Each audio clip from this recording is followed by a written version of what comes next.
Like yes. 2016 Mercedes Sprinters. Do you want to slag any of the callers off? Now's the time to do it. A free 6-month warranty as standard. See all the what? And all the deals. Yeah. Right now at vanmonster.com. Conditions apply. Deposit payable. Offers to business users only. Millions of BT customers have just had their broadband price increased for the second time this year. The good news is you've got 30 days from when Who gives a you shit? penalty free. Apart from her immediate family and her fans. Major provider to guarantee no contract price rises on your broadband. Right now, so it's going to be a long one, is it? Unlimited fibre broadband is just 24. What's that coming over here? Line rental. It's a long one. Can you turn that up, please? I don't think you've turned it up. Even without the thing, it still fits. Look, see? Mine won't. Say no to price rises and switch to TalkRADIO. Mine wouldn't. TalkRADIO for everyone. Here's the thing, ma'am. You're being funny today, and I don't like it. Go to thesun.co.uk/motors now to cast No, your votes that's alongside a team of top the meaning that you get from that is what I meant. And you could win a top spec stay in Dubai. Get in the driving seat for the most exciting petrol-powered prizes of the year. The Motor Our Ladies Awards 2018 with Bridgestone tyres. For more information and to vote, go to thesun.co.uk/motors. Across the UK, online and fuck off! Go fuck off! On the Hour News headlines. Good evening. Look, Matt Hagan and Marnie Coppola are talking. Greece's Prime Ministers called the deaths of at least 74 people in wildfires an unspeakable tragedy.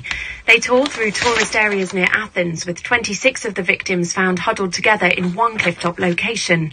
In Mati, survivors are walking the street in search of missing loved ones, including Panayotis Dagalos, whose family got split up in the panic. I took my baby and ran towards the sea, while my wife, I didn't know what happened. I think she burned herself here. Well, former Europe Minister Denis McShane is a regular visitor to Greece. He's been speaking to James from near Athens, where he says it's been a very dry year. We don't know how the fire started. There were incredibly strong winds yesterday, the day before yesterday, and it's a national tragedy. I mean, Greece hasn't seen anything like this in 50 or 60 years. There are claims of a Whitehall coup after Theresa May put herself and her top official in charge of Brexit talks. The move appears to sideline Dominic Raab, the new Brexit secretary, who's been in the post for just a fortnight. It comes on the same day he revealed the UK will be subject to some European laws after exit day and right through to December 2020. Teachers, soldiers and police officers are in line for their biggest pay rise in a decade. Yeah! All right! Those guys! But unions are warning workers are likely to get below inflation offers. Oh, guys! talkRADIO's been told new rail timetable changes were meant to address overfull trains, but failed. Overcrowding on commuter trains to and from London declined slightly last year, but increased on routes into other major cities in England and Wales. The Department for Transport said nearly a quarter of all passengers had to stand on trains into the capital. Here's the spokesperson for the UK rail industry, Robert Nisbet. You know, all of these things are taking time to implement. We wanted to bring it in much more quickly. We tried to do that in May, and obviously it didn't work well. Used to be a so now we're bringing it in more incrementally, and we hope in the next few weeks and months people will see an improvement.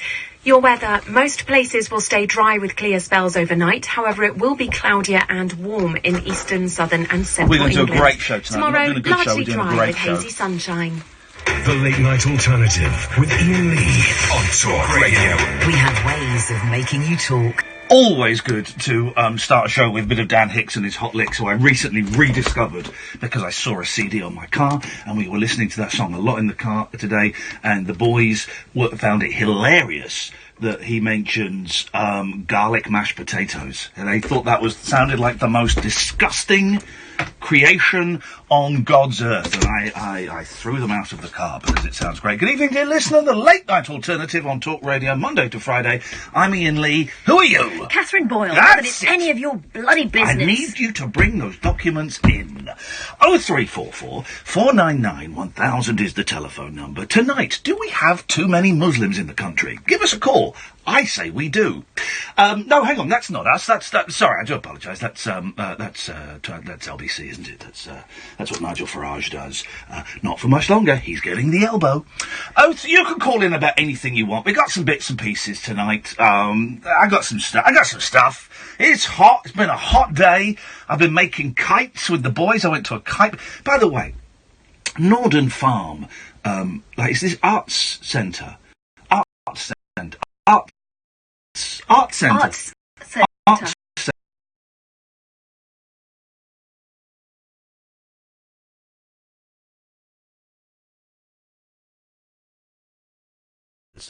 That's what Nigel Farage does.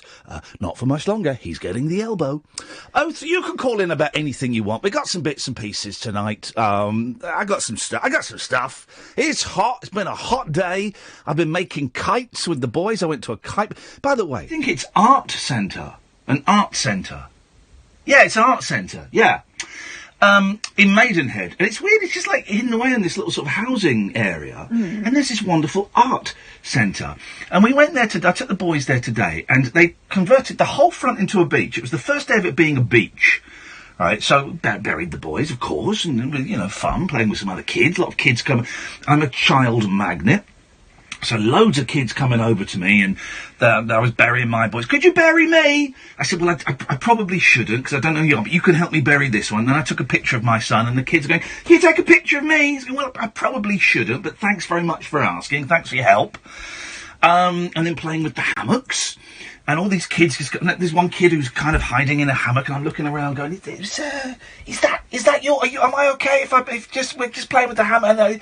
And she's like, fine, yes, we're playing with all these kids in these Mum's hammocks. off having a fag The mums were having a cheeky glass of white wine. Were they? Yeah, cheeky glass of white wine. It was great. This is such a cool place, right? And they put on loads of shows for kids and adults. She's right, Oh, they had a great show there that's on this... This isn't an advert for them, but I guess it is. It's on this Sunday, right? If you want... I can't go because we're going to be coming back from Manchester. Only 4 tickets left. And it's like a rock and roll band, right, for kids. But kids, from what I could tell from the poster... In fact, can you go on to the Norden Farm website, Norden website, and look up the band that are playing this Sunday? Because I saw the poster in the toilet.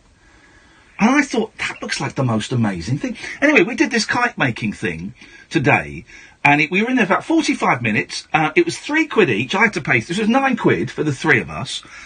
And the boys made these kites. These people were there showing them how to make it, and then you got to decorate it and stuff. And I was thinking, well, these kites look great, but they ain't going to fly. They flew! Well, they were the best flying kites I've ever seen. What are you looking at? Is it Purple Zeppelin? What does it say?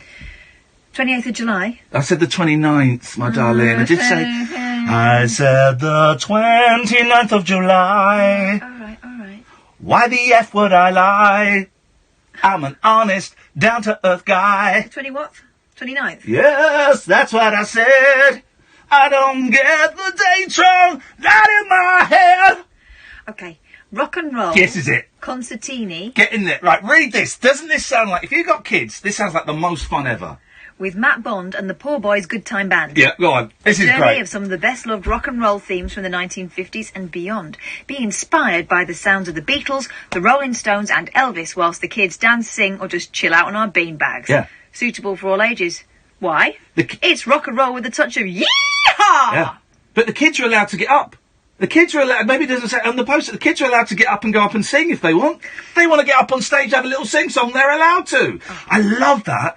I love taking my kids, and we have done ever since they were young, to see bands. And not just big bands. I've taken to see the Beach Boys and the Bare Naked. Not just big bands, but like little bands. I don't forget, there was, near where we live, about a mile away, there's this rich kid, and he's got this big house, and they have like a fete there every year. And this guy, Garden, I don't know who it's there. And my boys came down about 2 years ago and said, have you ever heard of a band called the Beatles? And I went, yeah. Oh, they're playing up at, let's go instead, it's playing up at Steve's house. I said, the Beatles? I went, yeah, the Beatles. I said, are you sure? Oh, yeah, the Beatles are playing. I went, well, I have to go and check out this secret gig. So we went up there, and it was a Beatles tribute band, but they only played like the early rock and roll stuff. It was brilliant. There was about 50 people there. No one was dancing, so I got up and I'm having a little boogie with the boys, and we're doing some wicked dancing to this little band, this little Beatles tribute band. I love it. Anyway, so we made kites today, £3 each, and I didn't think they were going to fly, because we've all tried to make kites, and didn't think they were going to fly. And we took them over to a field later on. They were the best. The best kites I've had have been really cheap ones. The best kite I ever had was about 3 or 4 years ago. It was a Thomas the Tank Engine one, bit of plastic for £4. Flew like nothing I've ever seen. Stunt kites are con kites. Yeah. Walter con kites. You spend like 20, 30, 40... I had a kite as a kid, a stunt kite, and it would never fly. You want a bit of plastic with one string. That's it. One of the last times I saw my granddad, he gave me a £5, like he always used to. Yeah. And he said, go and treat yourself. Yeah. £5. So I bought a crappy kite, because I Beautiful. thought, well, the girls will like this too. Yeah. Still goes. Yeah. It's brilliant. And you saw the picture of my boys today. Those kites, they made them themselves. They cut them out from a template. They stuck everything on, and they decorated it. You saw how high they were going. Really £3, and they made it. And now we know how to make them as well. So we're going to do more of them. We're going to make kites. It was incredible, proper old-fashioned. Then after that, there's a fair in Windsor that's supposed to open at 3. So we were going to go to the fair, but then we went to the fair, and all the fair folk said, it's too hot. It's too hot. No one's coming. No one's coming over. All week we've been in. No one's come over at 3, so we're not going to open until this evening. So the boys were disappointed. And my little one's going, I was really going to go on that ghost train as well. No, you weren't. And there's a haunted house as well. So what we did, this is in Windsor, right? My boy said, oh, can we go and sit by the bank of the river for a bit? Yeah, sure, why not? And there was a mum and some of her kids, like, swimming in the river. Boy said, can we go in the river? Get in there. So they're going into the Thames, up to there. They didn't have any swimmers. They just got their shorts wet. It was a hot day. Who cares? So we made kites. I don't want to sound like the perfect dad, because I'm not. Trust me. But old-fashioned dad. We made kites. We flew kites. They paddled in the river. Then we went and fed the ducks. That is a day. Meanwhile, at my house, I treated my girls for knits. Oh. Yeah, that happened. I did have the sentence, though, said to me by my eldest, hey! And I went, what's going on? He just pushed his bum onto my nuts! From an 8-year-old. Wow. 0344 499 1000 is the telephone number. It's going to be one of the... It's too hot to care about Brexit. Although it's interesting that the new Brexit negotiator has been demoted. Have you seen that? He's been demoted. And he found out... a week, even? He found out because he got a Sky update on his phone when he was being questioned. And Theresa May's... Anyway, it's too hot for that. It's too hot to talk about Muslims. It's too hot for any of that. So we're just going to chat. We're going to chew the fat, guys. We got a couple of guys calling up already. I got an idea for a couple of silly games I want to play. We're just going to have fun tonight, guys. Okay? We're going to have fun. 0344 499 1000 is the telephone number. It's pretty much free. Cost you pennies at the most. Free for most people. You'll speak to Sam. He will call you back. You come on the air. This is the late night alternative with Ian and Kath on Talk Radio. Talk Radio. Contact Talk Radio. Call 0344 499 1000. Text Talk and your message to 87222. Text costs 25p plus your standard network rate. Or you can tweet us at Talk Radio. Talk Radio. We'll get you talking. Brighten up your mornings and take a brilliant break with Mike Graham on Talk Radio with the Sun Holiday Shop. Great value breaks all year round. Listen to Talk Radio every weekday morning from 10 for 3 hours packed full of fabulous features, great value guests and quick-fire calls on all of the day's top talking points. Don't miss Mike Graham every weekday morning from 10 on Talk Radio with the Sun Holiday Shop. Great value breaks all year round. Go to thesun.co.uk/holiday shop. Millions of BT customers have just had their broadband price increased for the second time this year. The good news is you've got 30 days from chicken and potatoes. At TalkTalk, we're the only major provider to guarantee no mid-contract price rises on your broadband. Right now, our award-winning unlimited fibre broadband is just £24 a month for 24. Whoa, Figaro, he's got magic. Whoa. Save until the 16th of August. You can get 9 months of Sky Sports for just £15 a month when you take unlimited fibre. So say no to price rises and switch to TalkTalk today. TalkTalk for everyone. Terms and conditions apply. We've got it at Selco. Selco, it's where the trade goes. At Selco Builders Warehouse, we've got real deals on a wide range of trade quality building products. In July, we've got 20% off Selco trade price kitchens when you buy 6 or more units. Now that's a real deal. We've got even more real deals at Selco Builders Warehouse. For more information, see selcobw.com. We've got it at Selco. Selco, it's where the trade goes. I'm going to block them. Late night conversation. What? Where? Wealth losing sleep. On my channel? Okay, well, I'm going to take away your Iain Lee on Talk Radio. We have Okay, that's fine. That works for me. That works for me. 0344 499 1000. Good evening, Nolix. Hello. Hello, Nolix. Can I have your advice on something? Can you do what? I'm going to change my name, my birth name, but I don't know what to change it to. Change it to Nolix. No, that's my real name. Shut up, man. It is, but guess what my nickname is, though? Guess what your what? My nickname is? Sweaty Nolix? No, Ginger Nolix. Is it really? Yeah, because I'm Ginger, my name's... Are you? Are you really? Golly, golly, gosh. But you know the other thing, when you started the show off, is there too many Asians in the country? There is. Right, okay. Well, first of all, I didn't say that. And secondly, yeah, okay, well, you just got banned for life. Because, listen, I'm fine for having a little bit of fun, but when you just come on and spout the you know, outright racist memes and I never said it was a bad thing. Well, you know, but you did, by saying too many... No, not just Asian, I meant... No, dude, it's dude. European. Dude, I wasn't being racist. No, you were being racist, and I'm sure you're not a racist. How is it Asian saying racist? I didn't say Pakis, did I? I said Okay, Asian. you just got yourself a ban for life, buddy. Don't call us again. Thanks ever so much. Can you put a warning by his name? We're not having that. Sorry, YouTubers, you would have heard that. I'm all for, you know, guiding the youth and having a little bit of free-form banter, but... Nolix's been a bit funny before, isn't he? Every time he's been annoying. Right, So, he's gone. He's gone. Sorry, YouTubers, you don't need to hear that, and I'm sorry that you did, but if, oh God, let's just get them out of the way. Yes, Mo? Hi, man. No, do you know what, Mo? Mo? I don't want to talk to you tonight. You just called... There we go. Let's go to Zach. Good evening, Zach. I want to talk to Zach tonight. Let's start the show again. Those first 2 calls didn't happen. I want to talk to Zach tonight. Good evening, Zach. Good evening, Ian and Kat. This is what we want. Energy. Energy. Pizzazz. A spark. Gotta love the energy. Gotta love the energy coming out of my fingertips into the universe. Real life just needs to run away. Yes, man! Right, come on, Zach, let's do it. Let's do this now. We've bigged you up. Let's have it. Oh, I want to play a game with you, Zach. I thought we were going to play this game with Alan Caddick, but he's not here. Right. Yeah. So, what I want you to do, right, this sounds like a boring game, but it's a fun game, okay? But you mustn't cheat. If you cheat, I will kill you. Okay. Right. Okay. So, what you have to do is you have to... I'm going to say ready, steady, go, and then you have to tell me when a minute is up. Okay. But I'm trusting you. I've been playing this a lot with my boys. It's so old-fashioned, right? But I'm trusting you not to look at a phone, a watch, not to look at anything that has the time on it. Yeah, okay. You ready? Yeah. Steady? Go. Yeah. You can play this at home as well, boys. The awkwardness. It's very awkward. You can play this at home, guys, if you want. You can phone up and play it. We can have head-to-heads. Got some fun games lined up today. Some real fun games lined up. You just tell me when you think a minute is up, Zach.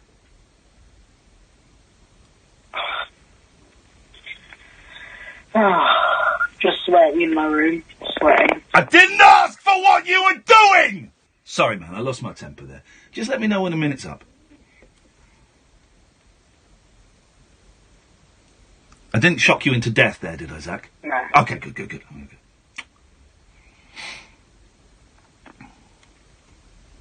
Now. We're going to get a little league table going. That's what we're going to do. Going to be lots of silence tonight. We're going to get a nice little league table. So, Zach, you think that was a minute, do you? Yep. Don't know why I'm right in the middle of the page. You got 48 seconds. You were 12 seconds out, Zach. 12 seconds out. I was about... No, how about that, then? It's alright. It's not all right. It's terrible. And you are the perfect example of broken Britain. You are Brexit. Okay, fine. Hey, nice one, man. Thanks for the call. Have a good evening. Ta-ta. 03444991000. I felt like his energy was gone by the time he left. Oh, yeah. Oh, yes. Yes. Well, this is the thing, you see. This is the thing, that it will suck the energy out of the show significantly if we play that game. Shaggy Pony. So, 03444991000. It's time for... What day is it today? Remind me? Tuesday. Tuesday. Time for Iain Lee's Moral Dilemmas. Let me cue the Iain Lee Moral Dilemma music.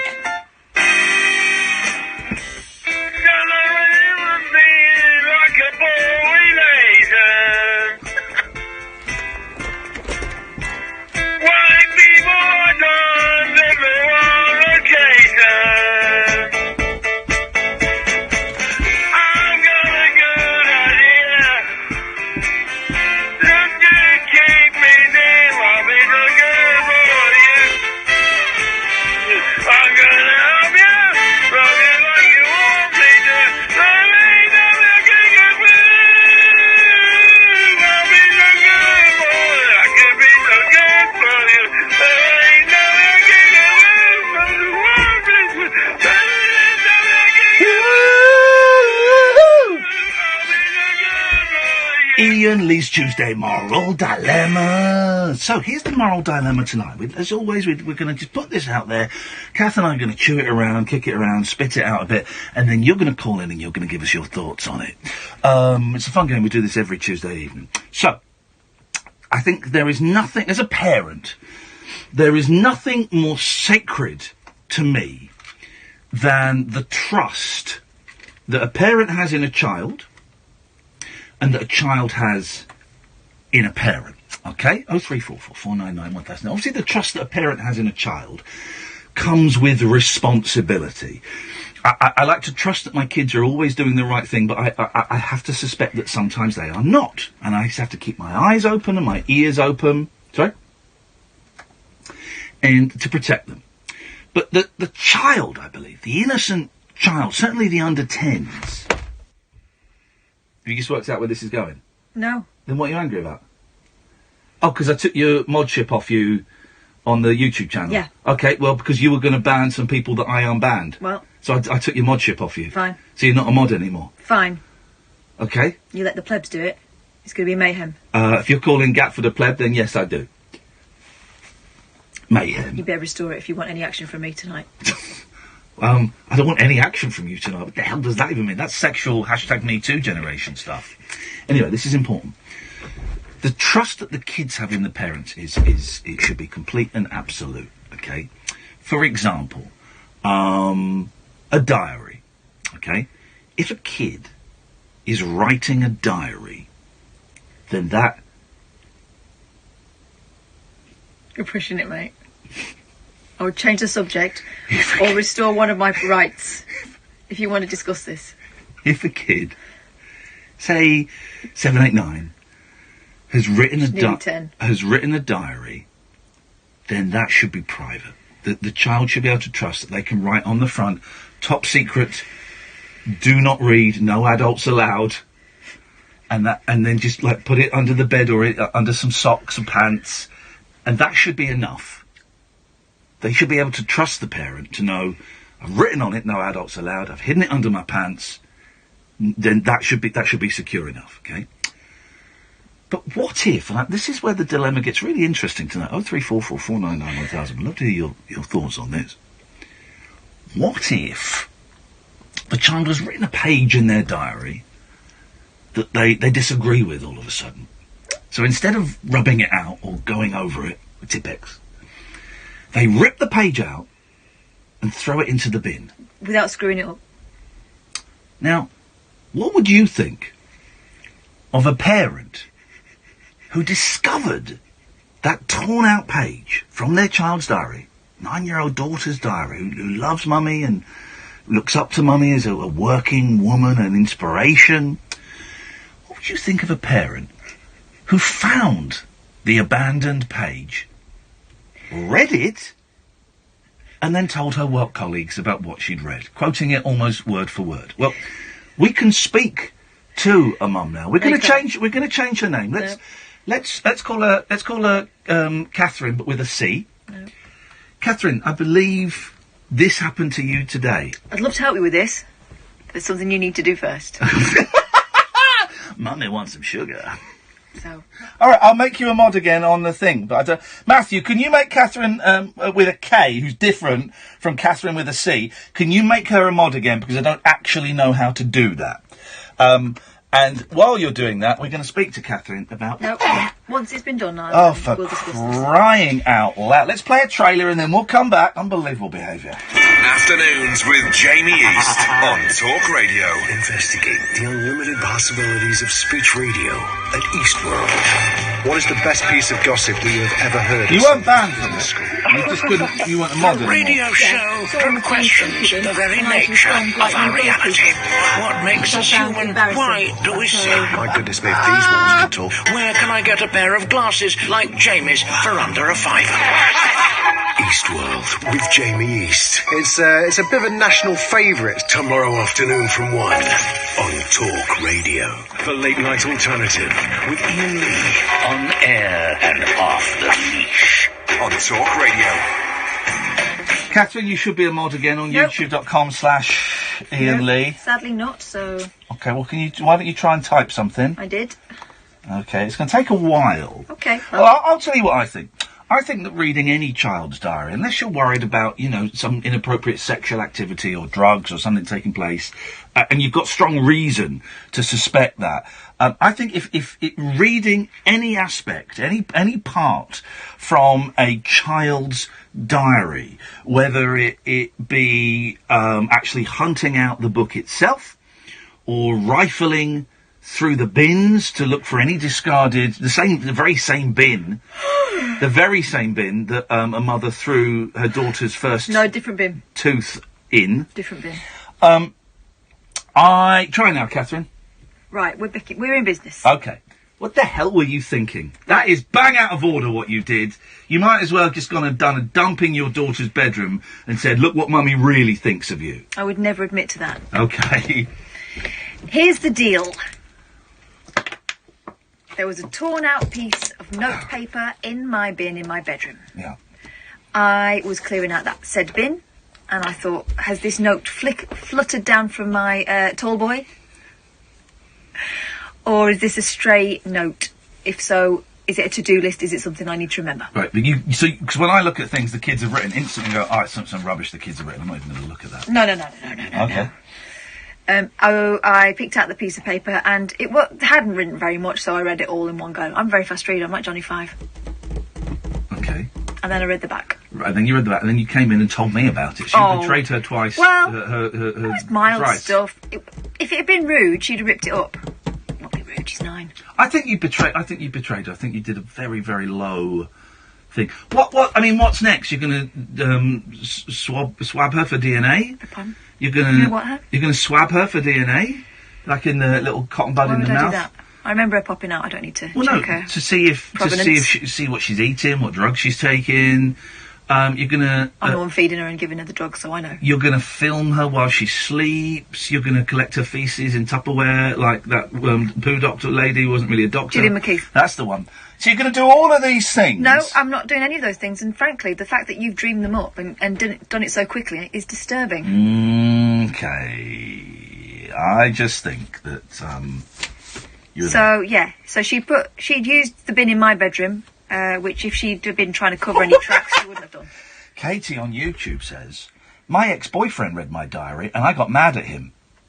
And he decided to write in it. You can't write in someone else's diary! What the heck? That takes it to a whole new level! Writing in someone else's diary? What? That'd be great if you could... You would know if I'd looked in your diary, because you'd have a lot of corrections. But imagine... That's rude. That's okay. True. All right, grammar shaming. That's the next thing. But it'd be great if you could forge someone's writing perfectly and then wrote in their diary things that hadn't happened. But so then they'd look back at it. Because when you look back at a diary, not that I've ever had one, but I've just finished reading the Amy Schumer book. Right? I don't really know a lot about Amy Schumer, but I had an hour and a half on my own before I had to be somewhere. There was a charity shop. I went in and bought the Amy Schumer book for £1 and confused you by saying it was Amy Poehler, but it was Amy Schumer. And it was a good read. I read it a couple of days. Really good read, actually. I thoroughly enjoyed it. I think you might enjoy it. I'll bring it in. You can have it. I'm not going to read it again. It's not that good. And she does the classic thing, Catherine, of going back to her diary as a teenager and reading it and then, like, annotating it now. And she doesn't remember loads of stuff that she wrote as a 13-year-old girl. Who would? But so if you were to do that, then 20 years' time, Biggin looks at her diary, and you've written, I don't know. I killed a cat, and I hate my mum. I would never write that. No, she'd probably write that. Right? I love my mum. She's the best mum in the world. More like it. She just wouldn't have a clue. She'd have to take that as gospel. What, like gaslighting times 10? Gaslighting, yes. Gosh. Well, why would I do that? Is gaslighting from What Happened to Baby Jane? What's that I think from? it's a film called Gaslight. What happens in it? I know what happens in it. Oh. Is it not? So what is? Because I've switched from Netflix to Amazon Prime, and there's loads of films on there that I've not seen, which I've put in my to watch list. Most of them I start 15 minutes in. Here are the films I've watched 15 minutes of on Amazon Prime. Mm-hmm. The Whole Nine Yards, starring Bruce Willis and one of the friends. The Boat That Rocked. God, that was awful. I started watching Jarhead yesterday, and I may go back to that because it's quite sweary. I like swearing in movies. I think it's big. I think it's clever. A few films like that. So whatever I was just saying. Gaslight. There we go. Thank you. So whatever happened to Baby Jane is on the list because I think I'd like that. Oh gosh, I think it's going to give you a lot of ideas. Okay. Ricardo's on the line. Good evening, Ricardo. Ian, it's lovely to speak to you again. Of course it is, Ricardo. I'm a cool guy. Well, and you are not. Well, let's not. You're looking up at the star. You're looking up at the stars, and I'm looking down. I'm looking down at whence I came, and it just reminds me to work even harder to stay up here. So thank you, Ricardo. It's great. It's humbling to speak to people like you. Well, number one, that's a little bit rude. Number two, how will you ever know that you've walked near the stars if you haven't trodden on the moon? That's kind of cute, but it's rubbish. That literally means nothing. But well done for trying. It's really bad. Well done for trying, my friend. Okay. What would you like to say tonight, Ricardo, one of the little people? Well, apparently I'm a little person. I've never been called that before, so thank you very much. You're very welcome. My pleasure. My absolute pleasure. Well, at least you're not body shaming. So. No, I wouldn't do that. I'm not James Whale. Well, he's a big guy, though. Well, I don't know. I certainly wouldn't comment on his weight on air like he has done about me. Anyway. Go on. Oh, exactly. No. Number one, it's been a long time. Number two, how is Kat? Number 3, why didn't you ask me? Well, number 4, I didn't hear that you were there. Number 5, you've not been listening. Thank you. Number 6, have you been listening? He said, giving him the benefit of the doubt. You're giving someone the benefit of the doubt. What has this person done to you? That's it. End of story. Number 7, what the hell are you talking about, man? Are you drunk? No, but you usually cut me off by... No, why would I? I've just given you the benefit of the doubt. Have you been listening to the show, yay or nay? What, recently? Yes, okay, let's start with that. Yes, recently. Meaning in the last 5 minutes. No. What, is that a really bad thing, or...? Well, it's not a really bad thing. People can call up and they want... but I do... And this isn't a bad thing at all, Ricardo. Of course it's good to have you on board, but it does strike me as odd that people phone up when they've not been listening. Do you not think that's odd? Have I been listening on and off for the last... Oh, God, how long has it been? Jesus, mate, make it sound like so much fun. Come on, God, I've been listening. It's like you're doing a prison sentence, man. Come on! I remember I done a 15 trips listening to Iain Lee. But so you've not been, when was, alright, and I'm not having a go, genuinely I'm fascinated. And I know we've got a few people that call in that don't listen, and that's groovy, man, I can dig it. But, so when was the last time you listened? Oh, I think, what year is it? Well, you were getting annoyed about something, and... Doesn't narrow it down that much, I'm afraid. It doesn't. No. It doesn't. I'm going to give you that, and I think that's only fair. You were... Oh, you going to like, what was it, like a jungle or something? Flippin' heck, man! That was like 9 months ago. It's almost a year ago. Let's go to Cassif. Good evening, Cassif.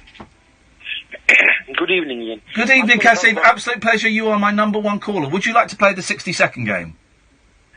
I don't know what that is. Very, very simple. I'll explain it to you. I'm going to say ready, steady, go.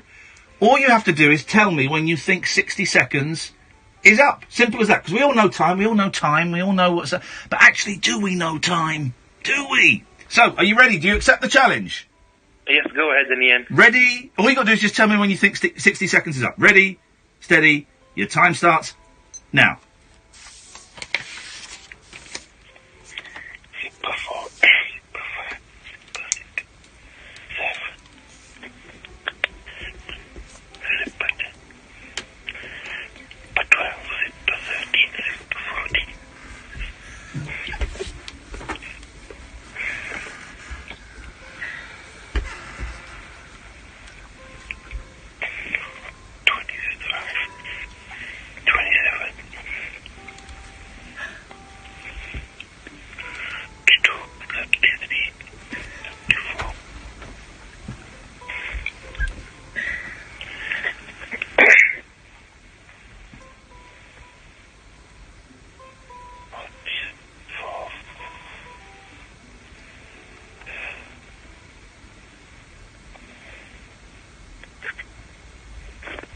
I think I'm in this up now, Ian. Oh, dude! Well, okay, we're gonna put this in tenths of seconds, hundredths of seconds, because, alright. How do you think you did, mate? I don't know, probably about two seconds off. Can I ask a question? Yeah? Were you counting? Yeah. It's very sensible, it's not against the rules. He's great. Cassif, 58.57 seconds. Tight. That is great. I want to talk about something serious, Ian. Okay, we can talk about something serious. You've earned it. Well done. That's the best so far out of two. Yeah. One. You just were talking about prison and a particular person coming out of prison who shot a famous person. Oh yeah, Mark Chapman who shot John Lennon. Yes.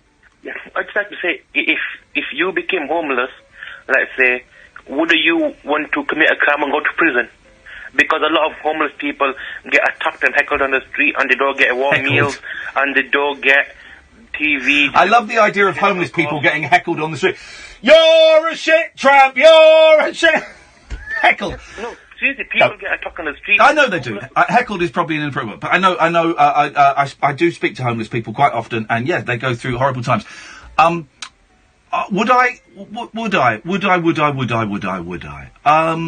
Who knows, Cassif? Who knows, you know, what place one's mind would be in that situation, but I don't think your premise is as ridiculous as perhaps it might sound. But yeah, no, I think it's probably pretty common. You wouldn't harm anybody. You would go with a baseball bat or cricket bat into a bank and say, I'm going to rob it, but you wouldn't harm anybody, and then you just get put into jail for it. I mean, you get 3 warm meals, you get a roof over your head, you won't get any rain coming down on you. You'll get medicine care, you'll get regular showers. I don't think I'd smash anything up. I might, flash or something. Yeah, just threaten them, just get all your money out, and then make sure nobody gets hurt, and then when you go to the judge, plead not guilty, so you get a longer sentence. Oh, he's good, he's totally thought this out. Yeah. Do you know, I think some people do it, Cassif. I know certainly that some people can't function outside of prisons, so if they've been to prison once, they'll commit a crime again, so they go back to the place that they know is safe. Yes, and a lot of homeless people have gone to shelters when they've been bullied or harassed, and they come out and they committed a crime, they can go to prison, because prisons are more safer than shelters. I think a lot of shelters are great. Let's not denigrate all shelters, but I know what you mean. And you're right, living on the street, it's some people still see it as crazy fun to go and beat up a homeless person. And, you know, when it gets cold and you're hungry, would I do it? I honestly couldn't say, Kasif. I wouldn't know. I'm hoping I'd get recognised by one of my fans and they'd let me go and live with them. Until I eventually gaslighted them and took over their property and their lives. But it's not a ridiculous suggestion at all. Yep, I mean, what a sorry state in our society. We treat criminals who break the law better than we treat our homeless. Okay. There is... where would a homeless person get a cricket bat from? I mean, he could pick up a plank of wood or something from the floor. Yeah, I suppose Well, so. nick one. We're not worrying about breaking the law at this juncture. Well, but are if we? you just get caught for nicking the plank of wood, then you'll just get you won't get a prison sentence. Well, still, I mean, what are you do? Well, no, they'll just you go Fine to me. Oh. Okay, well, you go to court and then you'll just get sent out with a warning. So that's wasted time. But at least then I'm building up a bit of previous. You're in the system. Yeah. Okay. All right. That's an idea, Kasif. All right. Thank you for that, man. Thank you. And well done. 58.57 seconds. That's the best so far. Yeah. Out of 2. Thank you. There we go. This is my favourite caller. Shouldn't have favourites, but he's my favourite caller. This is my favourite music. This is Loot by Loot. I don't know. This is just Loot. This is lovely. This is great. What great sound. Oh, and it's ended, and that's a great time to go to this break. Across the UK. Great call from Kasif. Talk Radio. We have ways of making you talk. At Green Flag, we think the AA are great. They've won bucketfuls of awards. They'll give you unlimited call-outs when you get in a pickle. Pickle. And they cover 100% of the UK. Very good indeed. So why do we think that is so great? Because Green Flag do all of this too. And we'll have you AA renewal quote. Green Flag. Common sense to the rescue. There may be a charge for call-outs with the same problem. Savings based on our closest equivalent UK vehicle cover for vehicles 10 years and under. T's and C's apply. You want a quality van at an everyday price? Well, this could be just the deal you're looking for. What's that coming over the hill, Van Monster? Right now at Van Monster, we've got incredible offers like these 2016 Mercedes Sprinters from only £239 a month, with features like a free 6-month warranty as standard. See all the vans and all the deals right now at vanmonster.com. Conditions apply. Deposit payable. Offers to business users only. When we first went out together, I was real proud. You looked the business. Bright, sharp, sexy. But now you've just lost your sparkle and, well, to be honest, I can't be watching the Reds on a screen that's any less than perfect. Has your She's not really from tablet Liverpool. seen better days? No. Upgrade to a Samsung Galaxy Tab S3 and the astonishing 4-speaker immersive display will make you feel like you're actually there. Save £130 on the Samsung Galaxy Tab S3 at Curry's PC World. The voice of reason is on Talk Radio. Hello, I'm James Whale. Get in the ring with the legendary James Whale. When I say hang on, will you shut up? The radio presenter who isn't afraid to tell you what to think. Quite frankly, this is the most ridiculously stupid idea I've ever heard. Hard-boiled conversation from the man with the pinball smile and the cue ball head. This man needs to be called to account. So where is he? Could we get his home number and ring him? Pacing myself. I'm being over rude, I know. The James Whale Show. Tomorrow night from 7 on Talk Radio. It's electric, it's eclectic, it's always rule-free. It's the late-night alternative with that man, Iain Lee, on Talk Radio. 03444991000 is the telephone number. So, I don't remember how you spell her name. With a C. Well, yes. At the end as well. Yeah, okay. I.e. That's not coming up when I do that. That's not coming up. I'll have a look in a minute. So this Saturday, Catherine and I, don't know. Catherine and I will be in Manchester. There's only 4 tickets left for the Rabbit Hole Live in Manchester, Saturday evening, 7:30. And it's 2 halves, about 45 minutes each. It doesn't matter if you're coming on your own, you're very welcome to come. Lots of people will be coming on their own. It's a very friendly, small, intimate audience. If you need to sneak off early to get a train, as I know a couple of people do, That's cool as well. We'll make a big deal of it, but that's all, a bit in a friendly way. And then afterwards, me and Kath stick around for pictures and stuff and say hello. We stick around for half an hour or so and have pictures. And if you want to ask us any questions, you're very, very welcome to. If you want to get tickets for that or any of our shows, Scotland, Edinburgh and Glasgow, shouldn't you say Scotland generically, Edinburgh and Glasgow, Bath and Brighton. If you go to iainlee.com/event, iainlee.com/event. Let's go to Wasim. Good evening, Wasim. Ian, evening. How's it going, mate? It's all right. I've got a little frog in my throat, but I'm okay. Go on. Just have some water or something. Thanks, man. Yeah, good suggestion. Appreciate that. I've just turned 33. Okay. What do you want? Oh, yeah. Okay, I was going to say to you, I know you don't give a shit about my birthday, but I was going to say, the audition you had for Hollyoaks, I didn't get in. What are you trying for EastEnders? Phil Mitchell's long-lost sister. Because it doesn't work like that. You kind of got to be asked to go for an audition. Yeah. I need to go out and cough. Catherine, can you talk to Wasim? Because I need to go out and cough. Okay. Oh dear. I don't think Kath wants to talk to It's me. gone down the wrong hole. Ooh. Shit, I hope he's alright. Hey, stop swearing, please. What, I said the S word? Yeah, well, don't say it again. You said it twice now. One more and I'm going to kick you off. Sorry, madam. It's all right. Don't be cheeky. I'll kick you off for that as I'm well. just being respectful to my elderly. Sorry? I'm just being respectful to the elderly. Okay. Anyway, have you got anything fun to say? Or are you just going to do this? And then I was wondering, Ian's blocked me on Twitter. Yeah. Probably has. What, he's actually blocked you rather than just muting you? I think he's actually blocked me. I think I pissed him off in the past. Oh, wonder how that could have happened. Things happen, don't they? Yeah, sometimes on purpose. I don't really mind. I'm not really obsessed with Ian. I unblocked him. I unblocked everyone, you idiot. No, you haven't unblocked me. I'm still blocked. No, you're not. No, you're not. You're unblocked, mate. To be honest with you.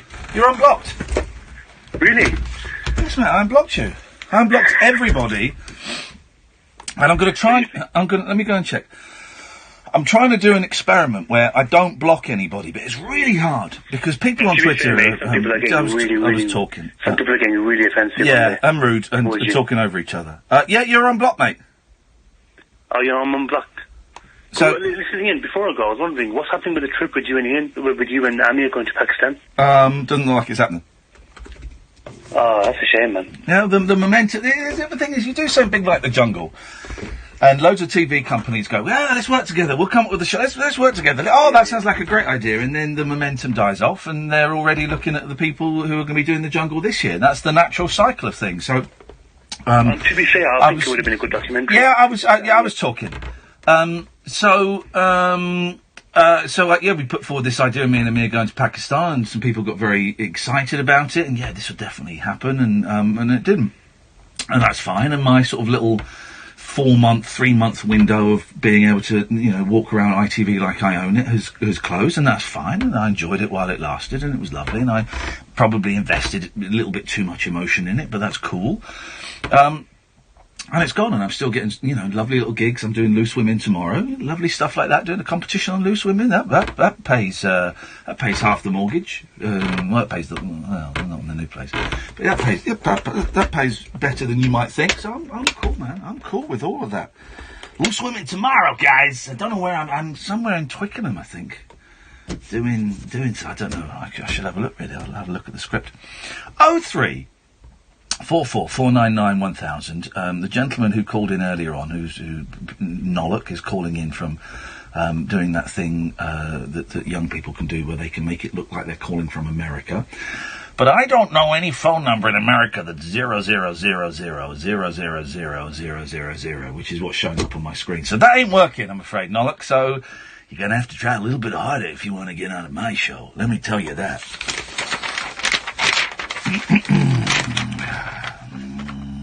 What have I written? Oh, yeah, there's that. Oh, so the new show, by the way, to the gentleman, Dave is his name. Let's call him Dave, because that's his name, who is my new guy. He's my new source. He's my new person that kind of hits me up when I need a fix. He's the guy, Catherine, that gets us Dr. Pimple Popper episodes Oh. in ways that we shouldn't really be able to see it. Some show. So Dr. Pimple Popper is this Doctor, what's her name? Dr. Lee. Mhm. Attractive woman, and I say that because I think it is it is part of the selling point. Is it's such a gross subject presented by an attractive woman, and it's the juxtaposition of the two. She's charming, she's friendly, Yeah, and funny. she also isn't afraid to get her thumbs together and squeeze. Oh, mate. So basically, each week there are kind of 3 stories. She's a dermatologist, right? And one of them will be, what do they call it, a lymphoid? Lymphoma. A lymphoma, which is like a big lump that it's like fat. A lump like the size of maybe, the biggest one was like a bowling ball. Yeah. And they cut it open and they pull it out, and that's fat. That's a cheat. Another one will be something more serious, but there will always be one that involves squeezing. And this guy, we're talking about bowling balls, his lump just above his knee was a little bit smaller than a bowling ball. Melon, I would say a big melon. And everyone, we're all thinking, it's going to be a lymphoma, it's going to be a lump of fat, you're just going to cut us, and that, to me, is disappointing. The thing that made me think it might not be was he said it was painful. Yeah. So she took an injection to it and pulled out some stuff. She went, yeah, that's a cyst. Whoa! So she cut open... At this point, Ian gets very excited because he knows what's coming next. It's incredible. So she cuts open the cyst. Not a big cut. And then she squeezes. She's squeezing a melon-sized lump on his leg. And out comes, well, I call it cottage cheese. You might want to call it mashed potato. Rice pudding. And you know those silver kidney dishes? That's what they are. You know, the silver kidney dishes you get in hospital. She fills the silver kidney dish with whitey grey pus. It is incredible! I've never seen anything like it! Out of this world! It made me heave a bit. Oh, it was disgusting. It was disgusting. Because, if you go on YouTube and type in pimple poppers or zit squeezers or all these... There's loads of videos of them. People find it very relaxing to watch these. Make sure there's a number to call back. They find it very relaxing to watch these videos and to kind of, I guess, similar way that ASMR, that. They don't tend to say that. Okay. I found that I don't know how you heard that, because I didn't even say anything. I was just thinking it. Because I can hear you talking like that. Maybe we'll do an ASMR later on tonight, because it's so hot. People are going to struggle to sleep. Maybe we'll do an If only we had stereo separation here. God, listen to me geeking off. But it was stunning. And the relief on this guy's face, because you know what it's like, dear listener. If you've got a spot, like on your face or on your back, the ones on the back are the ones. The ones that really throb, like they've got their own heartbeat. Yeah, and it's painful when you first break the skin, but then just that relief, and sometimes you can hear that as it comes out. I love it. And also it stops hurting, doesn't it, the more you press? Oh, I love it. And then a little bit of blood comes out at the end. That means you're done, and you wipe it, and the next morning there's like a little blood dot on your sheet, and that's like another tally for great sportsmanship. I love it. Sportsmanship. But now I'm single. And this may be why I'm single. I've got no one to squeeze my spots on my back for me. Kath? No, thanks. I'll give you an extra £5 in your pay packet each week. No, thanks. Okay. If any ladies, I'm going to be honest, any gentlemen out there want to get involved and want to squeeze the spots on a former I'm a Celebrity, get me out of here, contestants back, then you'd be very, very welcome. I love it. Oh, I love it. But I don't know where the pimple pop... Doctor, you shouldn't really watch shows illegally, right? Okay, but I'm in the media, so I'm allowed to. But I don't know if it's showing in this country. I think it's only an American show, which is a shame. It's good to watch it. It's an hour long, and it's about 45 minutes. And it's good to watch it where you can skip forward, because a lot of the stories... Although the story of the woman who had pus coming out from her armpits...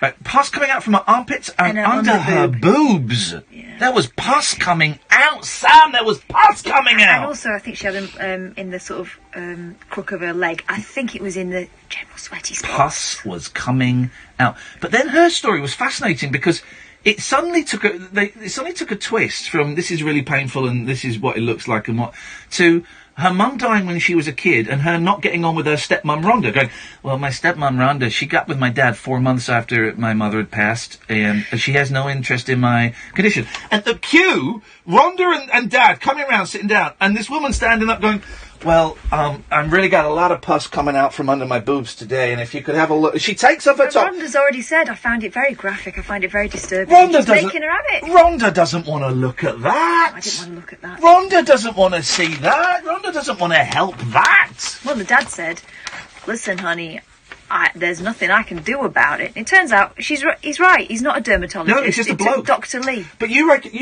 raise a good point, that the reason this show exists is because in America, of course, there's no NHS, so you'd have to pay, I don't know, tens of thousands of dollars possibly to get all of that stuff sorted out. The bloke with the big melon on his knee Yeah. had that since he was 8. Yeah. And he was, what 45? Oh, easily, yes. He'd had it since he was, I think he was 12. And it started, and it probably came from an injury, Dr. Lee, Dr. Pimple Popper was saying. But yeah, you'd have to pay thousands of dollars to go and get that sorted out. That seems like such a nuts concept that you can't... You go to a doctor and they say, oh yeah, we can treat that, but we reckon it's going to be like $15,000. You go, I think I'm going to leave it. And yet, well, he said that doctors had looked at it and said, oh, well, everyone's got lumps and bumps. Fancy leaving a kid of 12 with that. But shame on him for not trying to give it a good squeeze himself, getting a compass in there and working a hole in it and breaking the seal and squeezing it himself. That seems like... I would be in bed at night going... I'd get... I would put it on the side of a table, get a Bible... No. Whoa! But it was really painful, remember? We Yeah, banged it. You got to go for it. Oof. I would do it on the air now. I would rest it on here. I'd get you to slam it with the Bible or the Quran. I'm not. No, not the Quran. That's disrespectful. Oh, but hang on. No. But seriously, with the Quran, I was given a Quran once and Yeah. I was told I had to keep it in a certain way. You're not allowed to be slamming things with it. Oh, but you're allowed to slam the Bible into cysts? What the hell is going on? You're saying that Allah wouldn't want... it's just Jesus that was the healer? Come on, Catherine. No. I've got a Quran and I'm going to slam it on a cyst. 0344 499 1000 is the telephone number. If you've got a cyst and a Holy Bible or a Holy Book that you'd like us to use on it, then do give us a call. This is the Late Night Alternative with Iain Lee and Catherine Boyle on Talk Radio. Talk Radio. What's a strange first hour? Organic entertainment. Would you like to talk radio? Yeah, I would actually, We'll please. get you talking. Then I shall get you Thank one. you. What makes a Vanarama There we go. I thought you would good in Jungle, Iain Lee. Changed my opinion from 1 to 9 in 3 weeks. What does What that about mean? how affordable it is? You could get a brand new People Ford are Transit idiots. Custom for just £239 a month. What a price! What a mighty good price! Business users initial rental £1,500 plus 20% VAT, 35 months. Admin fee £165 plus 20% VAT. Conditions apply. Go to vanarama.co.uk and lease a Vanarama van. What's this? An ordering screen. No one watching on, waiting. A chance to explore the menu. I could literally order anything. Spicy chicken snack wrap. Didn't know they did those. Oh, what's that? Fillet of fish. Big Mac, fries, Coke Zero. The moment you almost veer off piste. Brought to you by our ordering screens. McDonald's. Good times made easier. Available at selected restaurants. Numbers. You've always been good with numbers. Well, you are an accountant, and now accountable for a big new client who's counting on you to deliver. Hire new help. Not much help. Hire newer help. Get a new office. Treat the team to a round. Ouch. Good job numbers are looking up. Direct Line keeps up with your world when you make changes to your staff, turnover, or location. Change to us, and we won't be beaten on price. Can your business insurance do that? Search Direct Line for business. New customers only, excluding van. Cover on equivalent basis to ours. Qualifying criteria apply. Underwritten by UK Insurance Limited. Across the UK, online and on DAB. Talk Radio, on the hour news headlines. Good evening, I'm Danielle Yałowiecka. Greece's Prime Minister Alexis Tsipras has called the deaths of at least 74 people in wildfires an unspeakable tragedy. Firefighters are continuing to tackle the blazes near Athens. International help's arrived from Cyprus and Spain. Greek journalist Yannis Papadopoulos spoke to Talk Radio from the seaside resort of Mati, where 26 bodies were found huddled together. He's been explaining the fact it's a holiday town caused problems for many of the victims. The people got stuck in this narrow street when the fire started on the top of a hill, and they didn't have enough time to escape. Some of them didn't know the area, and it was very hard for them to leave from this place. 3 days of public mourning have been declared. No bed! Theresa May's announced that she's putting herself in charge of Brexit negotiations. The move appears to sideline the man she appointed as her new EU exit secretary just days ago. Dominic Raab revealed earlier the UK will still be subject to some European laws after exit day and right through to December 2020. The government says 1 million public sector workers will get their biggest increase in pay in almost 10 years. Teachers will get the most, at 3.5% more. But Labour says for many it means a pay cut in real terms. Stephen Clark from the Resolution Foundation, which looks at household income, told Eamon levels of inflation affect the private sector too. We need to see, the economy generating stronger wage growth for people in the private sector as well. And until we get back to, people's wages growing by about 3 or 4% a year at least, then, it's going to be hard to get by. It's being reported Demi Lovato's been rushed to hospital in LA after a heroin overdose. Police have apparently told the entertainment website TMZ the singer was taken from her home in the Hollywood Hills earlier. And temperatures are expected to reach 36 this week before thunderstorms and hail hit on Friday. The warm weather means the UK is expecting to produce as many grapes as France's Champagne region this summer. Your weather, most places will stay dry with clear spells overnight. However, it will be cloudier and warm in eastern, southern and central England. Tomorrow, largely dry with hazy sunshine. The Late Night Alternative with Iain Lee on Talk Radio.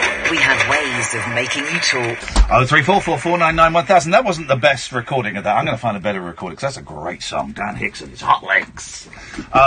Hey ghouls.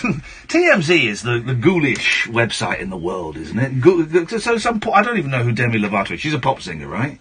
Yeah. She's potentially had a heroin overdose. First of all, how the hell do I know about it? How do I know about it? How do I know something that's quite private?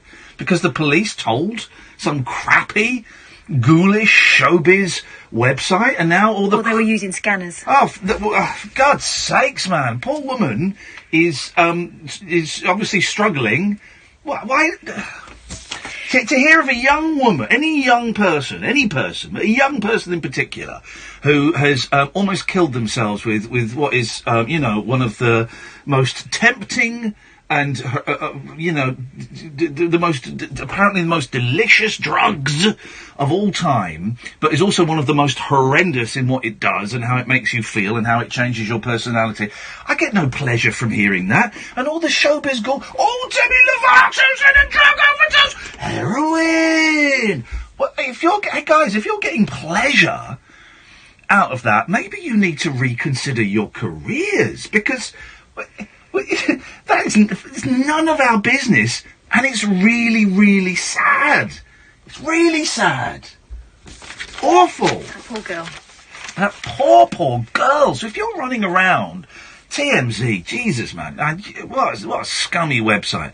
And anybody who's rubbing their hands going, we got a great story now, guys. We got a great, the Demi Lovato. Yeah, she just took a heroin overdose. Fingers crossed, she might die. That's what some people are thinking. It's like Britney all over again, isn't it? Yeah, it is. Just, do you know what? Leave her. So all these, yesterday. Ant is seen out with his new girlfriend and he's got, the, Alcoholics Anonymous logo tattooed on his wrist. So what?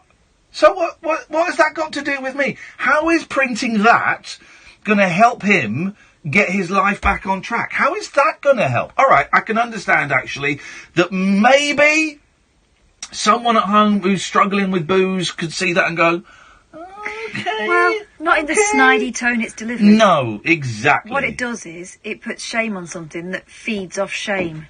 I don't know, Anne. I met him, a handful of times on the show. You just meet them offset. But I know more about his alcohol problem than I should. I never even really heard of Demi Lovato. I think I've seen a poster for her on the A4 as I drive into work. I think there's a poster for her advertising YouTube or something. It's pretty much all I know. I couldn't pick her out in a lineup. But now I know that she's probably had a heroin overdose and has been rushed. Why should I know that? I shouldn't know that. Stuff is private, man. For God's sake, that's a soul crying out for help, not for, private information to be broadcast around the world. That's why I'm reluctant. I know that was my stomach. I know a lot of you have got something, I don't want to say solace, but have got something from me talking about my relationship with drugs. And some of you have identified with it, and some of you have laughed at it, and that's cool if that's what you want. And some of you, maybe 2 or 3 of you have considered perhaps your relationship with drugs after hearing with mine. My relationship with drugs over the past 6 months has taken a really interesting turn. But I'm reluctant to share it, because it'll get in the Mirror online, or it'll get in the Sun, or it'll get somewhere, So I could come on and I could talk about relapses, I could talk about recovery, I could talk about the rooms, I could talk about all of these things. But then it becomes tragic. Tragic comic Iain Lee, former I'm a Celebrity contestant, reveals his dark drugs shame as he sinks into relapse. I've got no shame about my drugs use. I've got shame about how I treated people. I've got no shame about it. It's not shame. If I wallow in the shame, I'm screwed, man. But I can't come and share this stuff that might be helpful to one other person, because it becomes a story online, and then members of my family get embarrassed, but, all of this stuff. So screw you, papers. It gets turned into entertainment. Yes. And then if you don't play ball and you don't keep talking about it as often as they want you to talk about it, it's like you're being weird. Here's what every showbiz reporter wants, apart from me when I'm on Good Morning Britain, is they want a picture. They want a picture of Demi Lovato, slumped up against the wall. They want a picture of me scoring some coke. They want a picture of Gaza coming out the off license. They want McPartland getting in that car pissed again. That's what they want. Then they can do faux concern and outrage. Yes, and you're entertaining them. You're right, it's entertainment. People's mental health, and addiction is a mental health issue, guys. And addiction is a disease. It's the same thing, and this will annoy people. Well, if it annoys you, good, you're an idiot, and you don't deserve to listen to this show. It's like following someone round who's having chemo, right? Going, hey, look at this! Hey, the actors, look how thin they are, because they got cancer! Well, they do that. Yeah, they do that. You're right. They do that. It's the same thing. It's a disease, man. It's a disease. No one chooses to be an addict. Oh, yeah, they choose to take drugs. Yeah, you choose to put that first drug in your system. Yeah, okay, fine, I'll give you that. But then no one chooses. When addicts put a chemical in their body, that's it, man. That's game over. That changes everything. So no one makes that choice to be an addict, or to be an alcoholic, or to be a sex addict, or to be, a compulsive eater. No one is at home as a 14-year-old going, man, when I grow up, I really want to stuff my face full of food, but lie about how much I eat, and then make myself throw it. That's no one's ambition. That's a disease, man. That's a disease. So, you ghoulish showbiz reporters, you've got a little boner because some pop star because some human being has overdosed on, a very, very naughty drug. Well, screw you guys. Screw you. Why don't you publish online, all you showbiz reporters, your Pornhub, choices? Why don't you publish online all of the dirty little dark secrets that you've got, all of your kinks and your fetishes, and the number of times you took coke in a toilet at a club, and why don't you publish that online? Why don't you expose yourselves to the same scrutiny and the same ridiculous rules that you think that everyone else should live by? God's sake, that's what they should do. Publish your Pornhub search history online. That was a line from Limmy once, that you can judge every man by their Pornhub search history, and it's right. Publish that online. Then we'll start talking about it. Let's go to Sean. Good evening, Sean. Good evening, Ian. Good evening, female pal. There we go, female pal. I thought you said senile for a minute, but you've pulled it back. That's fine. Oh, mate, yes, sir. Yes, sir. I'll kick off with my usual Paul McCartney topic. Oh yeah. Did you see his Instagram earlier? He recreated the Abbey Road walk. I've seen the picture in the papers, yes. But why is he wearing sandals? He should have done it barefoot. He should have done. He should have been consistent with the previous picture. Yeah, he should have done, man. Yeah, it's good. It's nice seeing all this Paul McCartney activity. I wish I had a ticket for the shows, but there you go. Oh, it was absolute. Well, I didn't get any tickets last week. I don't know if you had the same problem as most people did, but I went onto the website and all the tickets were pretty much sold out as soon as it went, at 10 o'clock. Yeah, well, the problem I had was I forgot, and so I looked at the evening and they were all gone, and it's like, and then I go to the hooky websites that I sometimes frequent, and man, I can't pay £500 for a ticket to the O2 Arena right at the back, so, oh well, I've seen them a few times, so I'll make room for others this time. Fair enough, that's very kind of you. Yeah, I'm a good guy. This was something you brought up, I think, a week or two ago, and I've had a little think about it. Okay. I'm not sure if I've come to a conclusion, so this might be a little bit wishy-washy, but I'll try and be concise. Hey, all of our arguments on this show are wishy-washy if you poke them too much, so don't worry about that. Yeah, that's very true. So it's about, you're talking about being patriotic. Yeah. And a lot of people calling to various stations and having a sort of patriotism sort of element. Yeah. And so I tend to agree with you in the sense that, we are on this planet and there are pieces of land, and over centuries, these ideological leaders have set out countries based on what they think, how this piece of land should be run. And it is kind of, ideally, you would just build one piece of land on Earth, everybody gets on, and that would be great, but obviously that's not the case. Yeah. So I kind of agree with you, that would be the ideal scenario. Okay. But then I'm sort of a very passionate football fan as well. Yes. And I support England. So in that regard, I guess I'm sort of hypocritical in that sense. I'm supporting a nation instead of thinking of what I was saying before. Well, no, hey, listen, I guess supporting a nation is like supporting any football team. If that brings you pleasure, then, that's fine. It's like people who live in London support Manchester United and stuff like that. But by the same reckoning, you could also, you could support France, or you could support Brazil, with the same passion. Yeah, I guess so, yeah. And I guess it comes under, I suppose another word you can kind of relate to this is tribal, especially with, this Brexit scenario where we're all having to go through, unfortunately.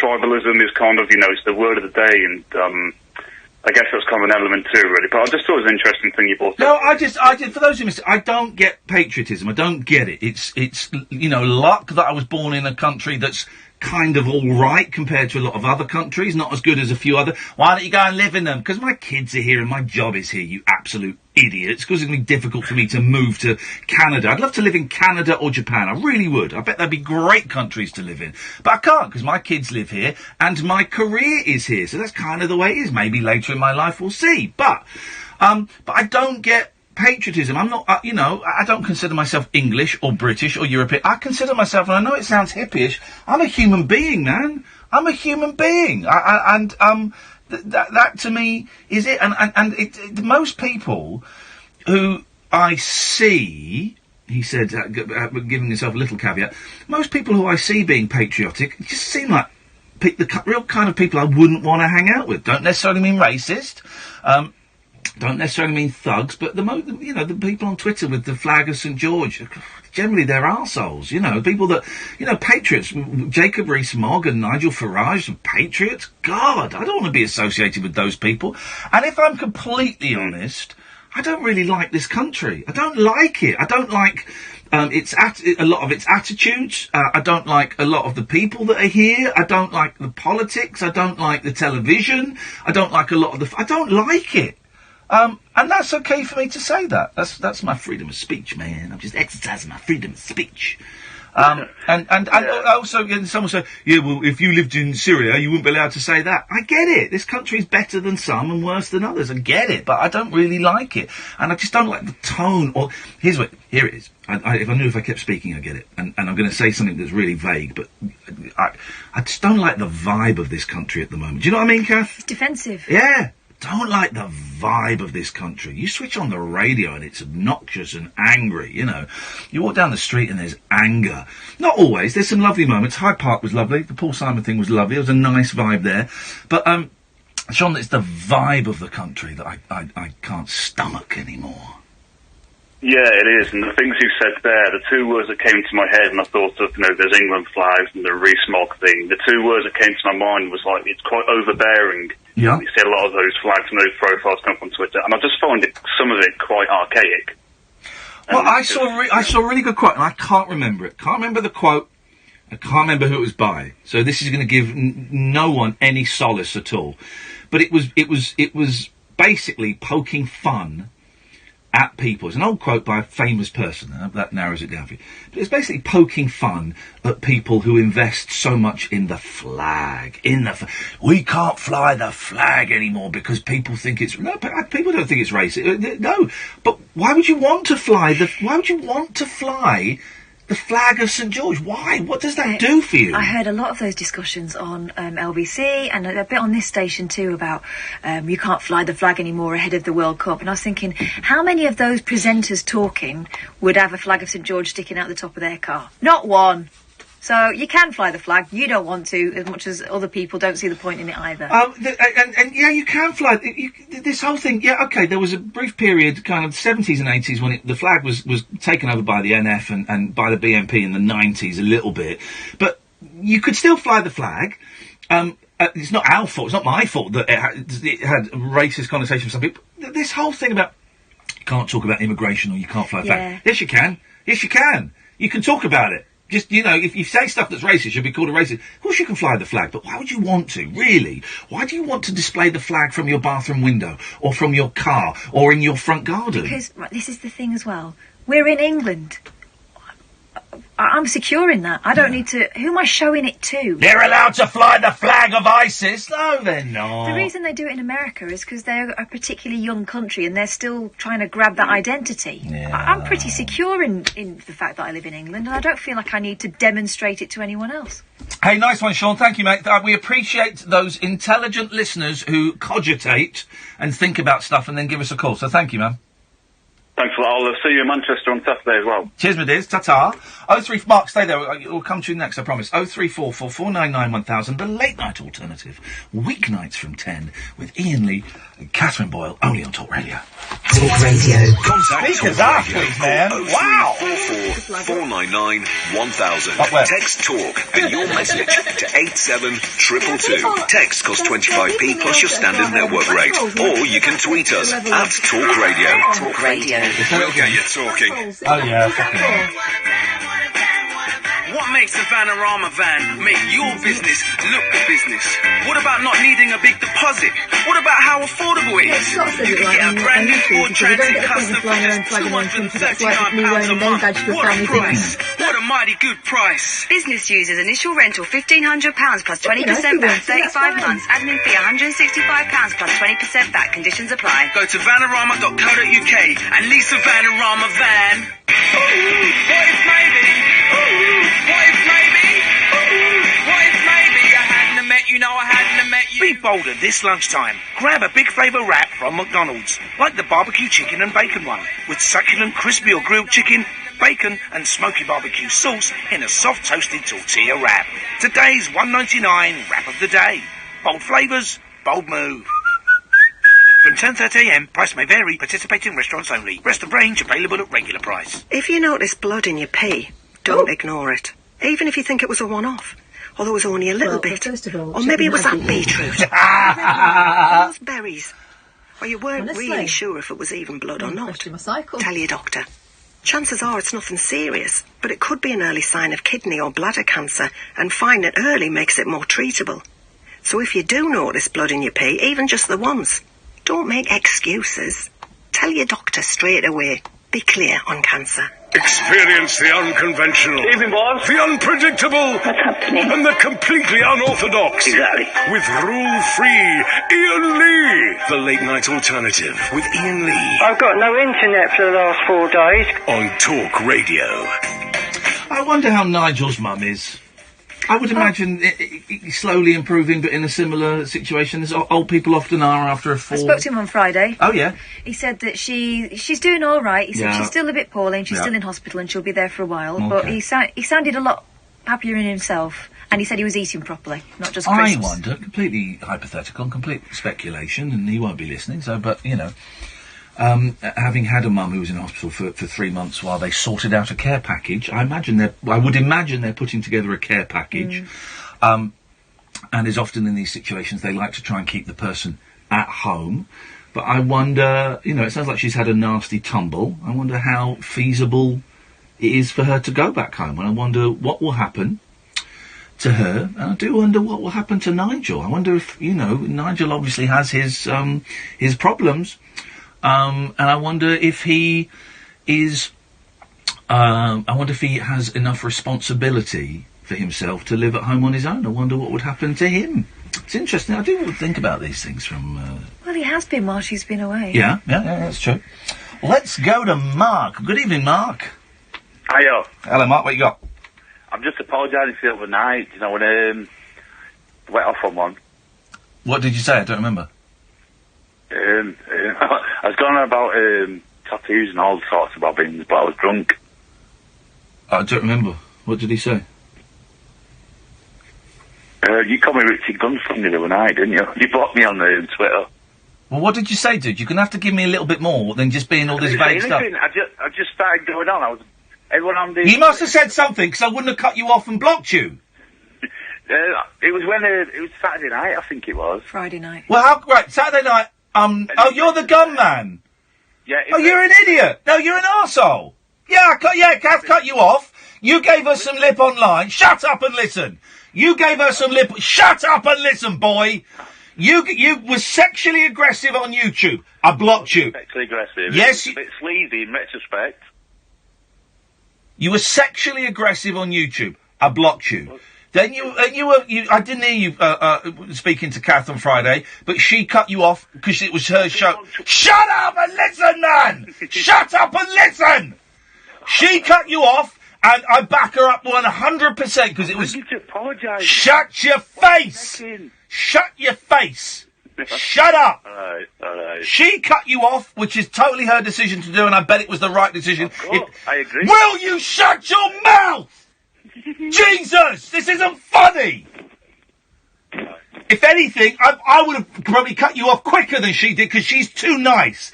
And then you start giving her cheek on Twitter. I was asking the question on You started giving her cheek and then deleting your tweets like a coward. Not cheek, man. Well, hang on a minute. You just said you weren't sexually aggressive, and I say you were. Catherine, Shut your face, scumbag! What did this arsehole of a human being say to you, right, Catherine? Okay, so when you came on air on Friday, you were... Hang on, are you going to let me speak, or are you going to talk... Do you know what? If I speak, they can't hear you, so you might as well just hang on.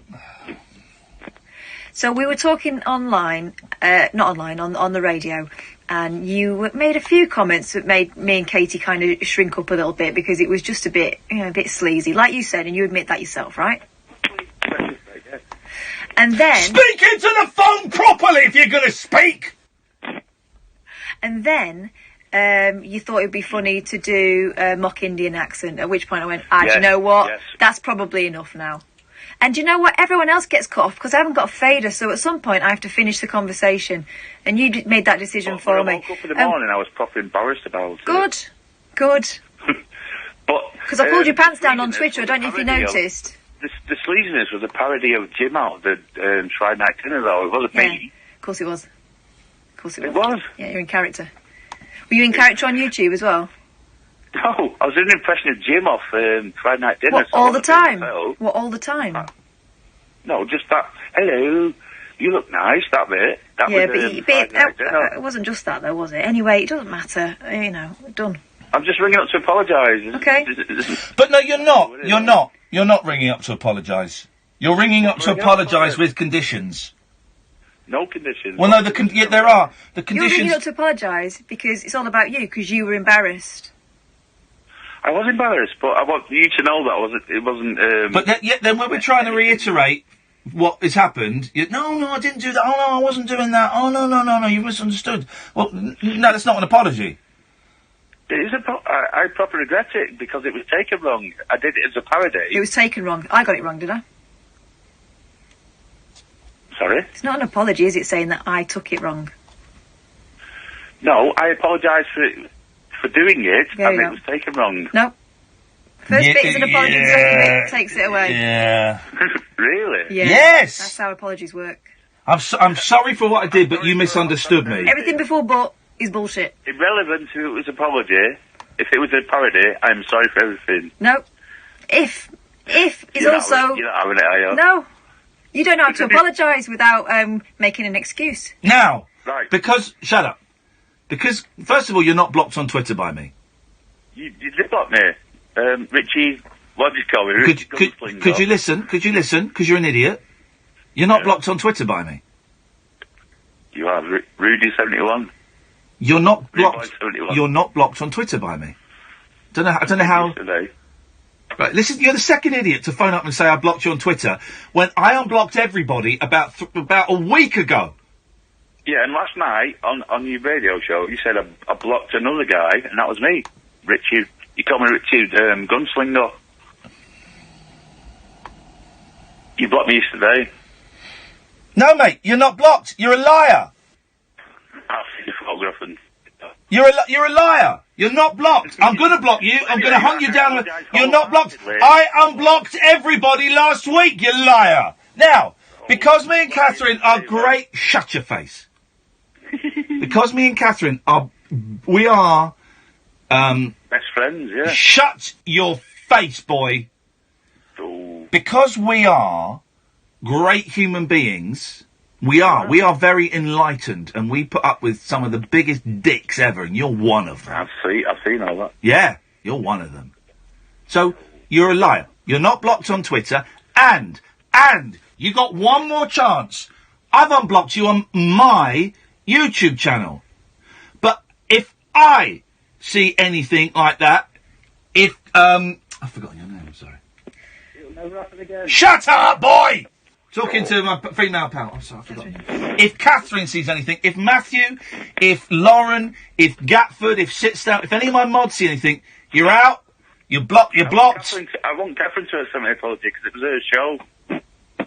Well, you can't make someone accept an apology, Hitler. I know I can't. Listen. I'm just begging. I'm begging for it. Don't beg. Just don't do it again. Then we'll be square. I won't do it again, Catherine. Right. I'm not interested in apologies. Just don't do it again. Thanks for your call, Mark. I really appreciate your time. Don't buy a new phone, you're an idiot. Don't tweet drunk. Don't phone up drunk. And if you do, you're bad. George McTavish, Neephead Galloway, you have been found guilty of presenting dangerously compelling radio. How do you plead? Guilty. George. Never said that before. The mother of all talk shows with George Galloway. Join me for 3 hours of double galvanized opinion, supercharged debate, and highly energized crystalline vision.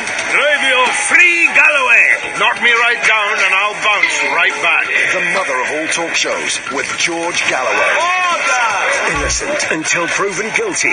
Friday nights from 7 on the nation's new home of sizzling debate, Talk Radio. Maybe you can't handle the truth. The late night alternative with that man, Iain Lee. There's no strangers here, just friends you haven't stalked on Facebook yet. Have never sent my picture to anyone who didn't request it. The late night alternative with Iain Lee on Talk Radio. Yes. So there's some great footage out there, guys, of Soldier 0344 499 1000. Slow enough for you? There's some great footage out there, guys, of a soldier at Windsor Castle, doing the old up 2 3 4, get it up 2 3 4, doing that, marching up and down as they do. I lived in Windsor. Don't tell anyone, but I'm still keeping my Windsor resident card, which gets me into the castle for free. And I've seen those guys. They're like those guards at Windsor, right? They're real soldiers. They're real bored soldiers, right? They drew the short straw. And I have seen... You can kind of get near them for a photograph, but you don't want to go and stand right next to them or right in front of them. And don't take the mick, because they get riled. I've seen some tourists get too close to a soldier, stood to attention, and the soldier has shouted from nowhere, "Get back from me!" And it was terrifying, and it was a bit, but the soldiers, man. Who knows if that nice Japanese tourist is actually a terrorist? You don't know. And you have a bit of respect. The soldiers, they got guns. And there's some great footage out there of this soldier marching, and there's a rope. There's a rope even, and on one side of the rope is the soldier, and the other side of the rope are tourists taking the picture. Except one of the tourists climbs over the rope, has her back to the soldier, is standing in the soldier's path and having her picture taken. All right, that's a pretty dangerous game of chicken, but okay, maybe in my younger days I'd have played a game of chicken like that. I just don't know. But what's great is the soldier doesn't stop, doesn't move out of the way, doesn't tell her to get out of the way. He shoves her. He shoves her, and he shoves her hard. Good. He's doing a job. He's not there. Okay, it's a bit of a touristy thing. Of course, when you go to the castle, you want to see the soldiers march. Of course you do. It's fun. Boys like it. I get a bit of a thrill from it. But they're working. They're working. They're doing armed. a job. He's got a well, standing in the way of where he's marching. The fella taking the picture goes, "Oh, get quick, out of the way, he's coming." It's just stupid. We don't cross over ropes. When the ropes are up there, we don't cross over those. You leave it. The trouble is, some people treat it like Disneyland, and it's like getting a picture next to Snow White. Well, the thing is, Snow White is about 6'4". Yeah, exactly, man. You can't mess around with those dudes. So there's a thing online, and some people are going, "Oh, this is not war." He's a soldier, and he's doing a job. Was he supposed to stop and wait? Or, comically, walk around her, get out of her photo, duck underneath it. It's not happening. No, I think he did the right thing there. 0344 499 1000. You got any stories, or shall we dive into the papers? Well, if you're reaching for your laptop, then was you to find some stories. I can find stories. Well, no, I got stuff. Have you? I got stuff. I just thought that maybe. Oh, we watched. What did I call that programme? The Love Island. I was going to say Titty Beach, but yes. That's what it is. I was thinking it's not called that, but that people will understand what that means. And I've worked out what's going on with their bikinis. You know the bikinis that look like they've got them back to front and they're eating them with their bottoms? They're called bikinis. Bikinis? Yeah, because they're supposed to be cut away like that. Right, Apparently okay. That's comfortable. Okay. We were watching that, and I don't really understand we don't watch it every day, or I certainly don't. And when there seem to be new people there. Yesterday they were doing a lie detector, and as one of Danny Baker's daughters pointed out on Twitter today, lie detectors owned by ITV, used on Jeremy Kyle and Love Island, they're rubbish. And they are. The lie detectors are rubbish. They're not. And also, those ones you wear around the chest, it's not proper. I'm assuming that's what they use on Jeremy Kyle, right? And I always assumed that the Jeremy Kyle lie detector was the kind of the ones that the American CIA use, where you're like wired up your fingers, you got it all over your chest, all over your hands, and it's like the thing, and it's not a simple yes or no. You've got to interpret all of the lines as one. Take the overall picture before. That's what I thought. But they just wear a little thing that clips around their chest and call me a cynic. Yeah. But suits the producers to stir it up a little bit, doesn't it, with some of the dodgy answers? Don't be so silly, Kath. You are so silly, Kath. Because Jack and Danny at the moment, Sorry? as well as being a hilarious their Cockney rhyming names. slang couple, That's but they're their walking names. it at the moment because they seem to be this kind of sweet and, I don't think they're going at it like rabbits like some of them are. They're quite sweet, aren't they? So they're walking it. And so what they do is they throw a couple of questions into the mix that make her feel insecure, and they have a big row.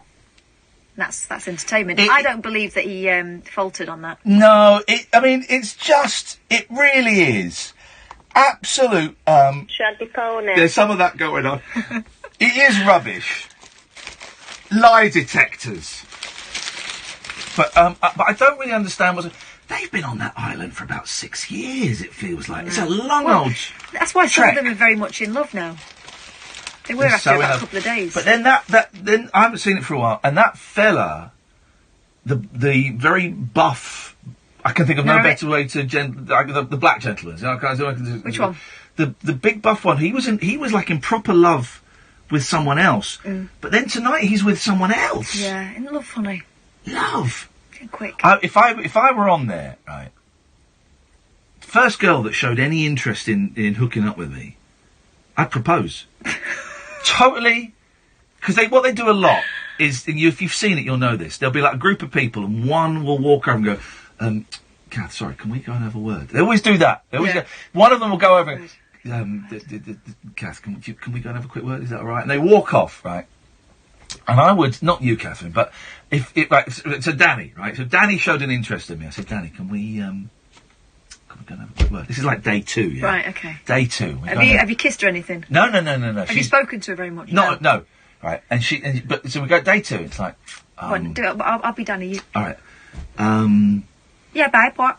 Well, listen, this is really hard for me to say, girl, but, Go on then, you can be honest with me, it's fine. Alright, I think your arse is amazing. Oh, thanks, babe. And I want to eat it. Whoa.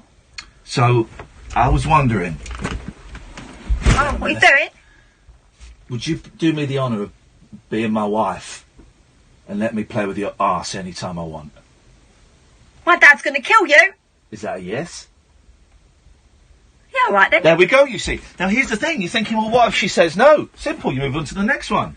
And you move on to the next one. Same speech. Exactly the same speech. You move on to the next. You move on.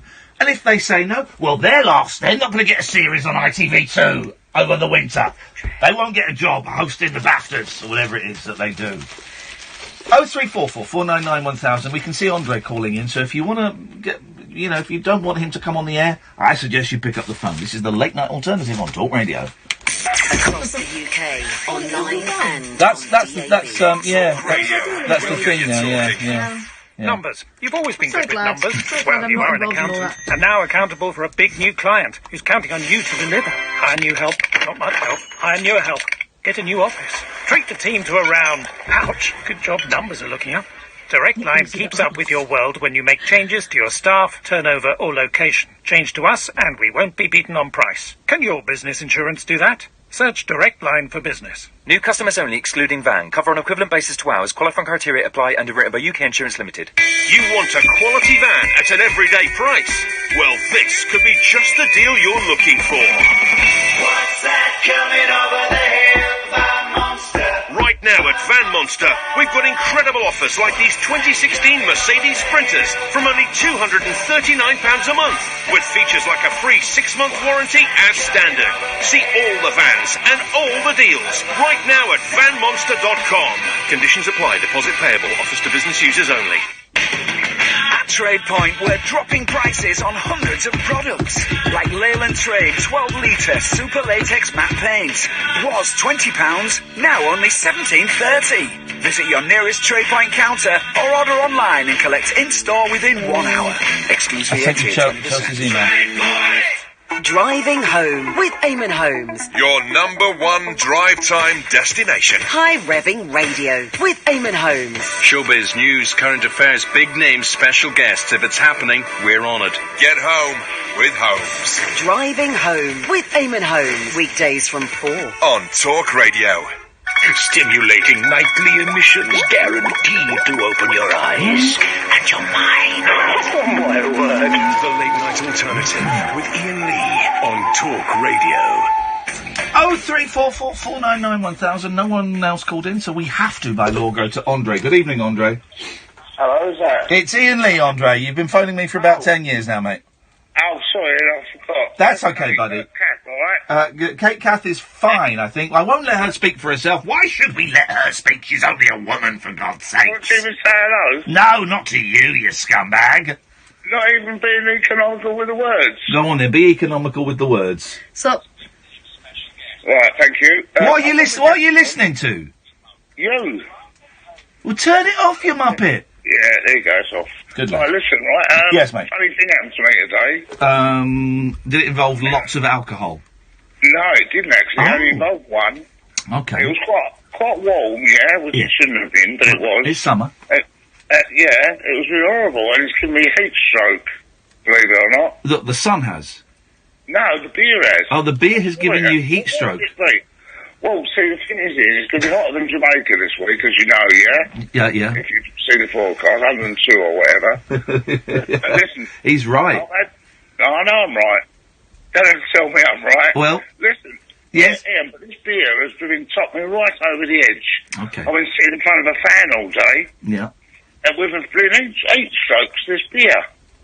Well, I'm not having another one. have you been drinking this beer outside in the garden? No, indoors, but as soon as I come out, the hot air hit me, and I had a heat stroke. Okay, I don't know if you know. I don't think you know what heat stroke Beer is. stroke. A beer stroke. You had a beer stroke. Okay. Yeah, I think that's the proper terminology. I think that makes more sense. It was a beer stroke. But what should I do about it? Maybe go to bed and stop phoning me. Yeah, don't be like that. No, maybe. Right. Yes. What's occurring? I'm doing a radio show, mate. All right. Well, I don't know what to say to you. You don't have to say. You don't have to. I've got plenty to say. My job is to have stuff to say, and I've got loads to say. So you don't have to say anything. I'm going to do tongue twisters in a minute. Can I have the airwaves? Scissors and rocks. Right, after 3. 1, 2, 3. What you got? What you got? You go. You tell me, because I don't. You tell me. Right. No. Yeah, just tell me what you got. Right, it's flat. So is it paper? I can't say. Well, you have to. Mine is sharp. Right, mine's a flat piece of slate with blunt scissors. Oh no, mine is sharp paper. You get a paper cut, so I wrap that round the slate. So I'm afraid you. Oh, I'll tell you what we'll do. What? We'll do the 60-second game, yeah? Go on then. So I'm going to say go, and you've got to tell me when you think 60 seconds is up. All right, go on. And the person closest to it wins £1 million. Okay. All right, ready, steady, go.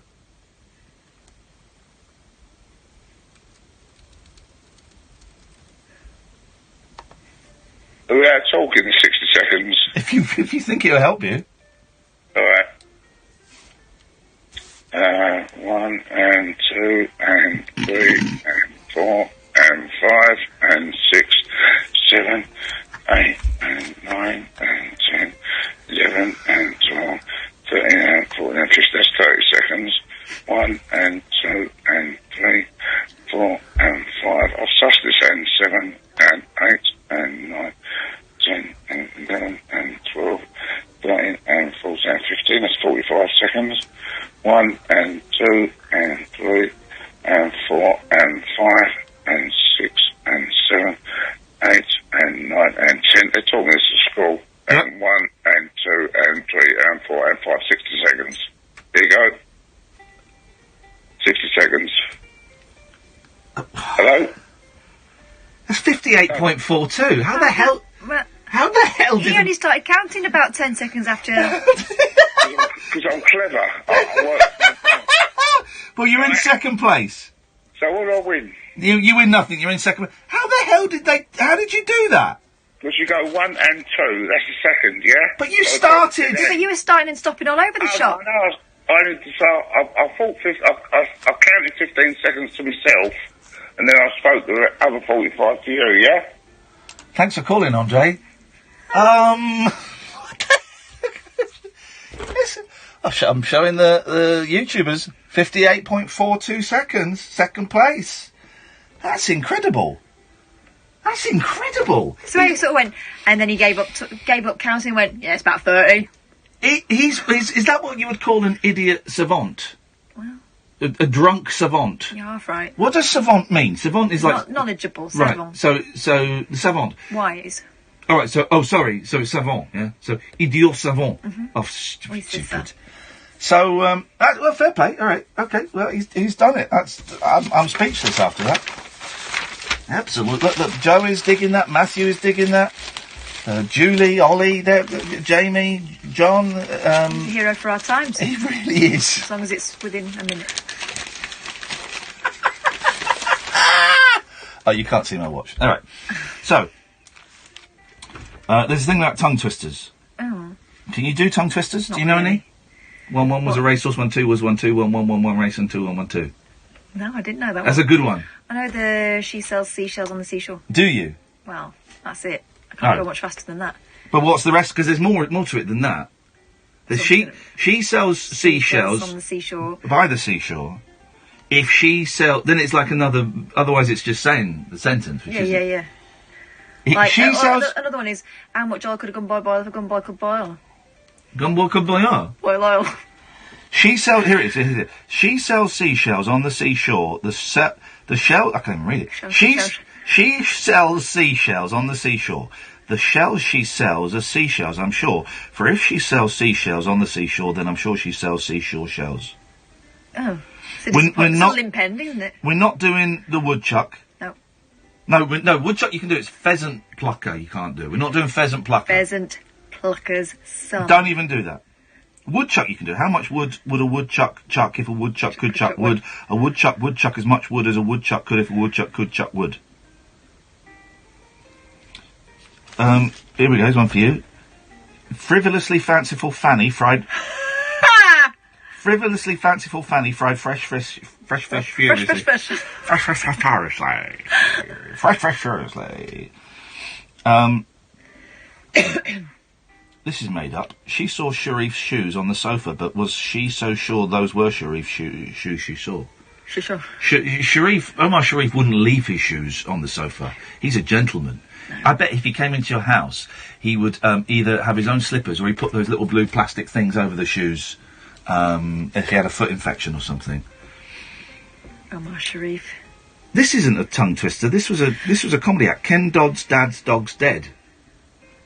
Oh, that you got in trouble with that. That was the joke in your house, and you ruined it when he actually died. Well, I thought it was my chance to finally just ruin the joke. So what happened? I texted my dad. Yeah. Said, Ken Dodd's dead. And he wrote back, did he? And I said, yes. No! It's supposed to say no, Doddy! Oh, your dad's and then I did it to my auntie, and she had his sister, and she had a similar furious response. And they're both still cross about it now. Okay, it says here now, warning, don't try these ones around the kids. Ken Dodd's died. Actually, not Ken Dodd's dead. Okay, it's warning, don't try these ones around the kids. It's got pheasant plucker. I am not the pheasant plucker. I'm the pheasant plucker's mate. I'm only plucking pheasants because the pheasant plucker's late. Oh. But there's one. I don't know how this would be rude, so I'm going to hover over the dump button and I'm going to go for it. I'm going to hover over the dump button and go for it, because I can't... Hang on, I'm going to sneeze. Jesus, exciting radio, huh? That'll get us to Sony again. I can't see how this one is rude.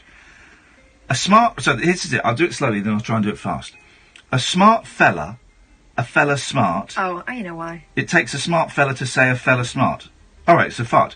A smart fella, a fella smart. It takes a smart fella to say a fella smart. Okay. I slit a sheet I slit. Upon this slitted sheet I sit. Well done.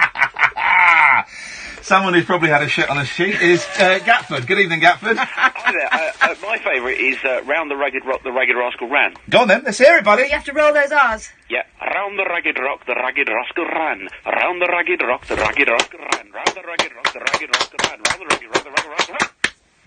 Well done. Well done, Gatford. You can say words. Well, yeah. Well, that's fairly good, isn't it? And also leave long, awkward silences between those Both words. skills. I'm just building up that, Come on. that tape for you where you're going to have lots of gaps. No, we don't need it built up. Come on, get to the point. Come on, chop chops. I want to go to Ogre next. Okay, well, that was the point, so go to that. Okay, thanks very much. What a dull call. Thank you, Gatford. Thank you, Gatford. Your time is appreciated. One of my favourite, one of my top 10 moderators on my YouTube channel. Ogre! Hi, Ian. Hey, man, how you doing, Ogre? I'm alright, thank you. How are you? I'm alright, actually. It looks like I'm going to get the keys to the farm, hopefully, next Tuesday. I've booked the removal man for next Wednesday. I could be living on a farm, working my arm up a cow's bum. Why? They're beefers. Yeah, but I've got to put I've got no business up there. you got to put your hand up a cow's bum every now and then. What for? A dare. To impress the boys? I don't know. I'm not a vet. I just know I gotta do it. Work it out. Gotta go. There's someone stuck up the cow's ass. Get your hand up there and work it out. Yeah, pull it out. Anyway, Ogre. Anyway, Ogre, what have you got for us tonight? Hey, by the way, did you see that the technical boffins at Talk Radio, despite the fact it split our viewing figures and meant we didn't go viral, they re-uploaded your sexual deviancy video and they spelt your name correctly? Yeah, that's brilliant. Okay. It split our viewing figures, just as you would have split a cat, but... Oh, stop it! He's the one.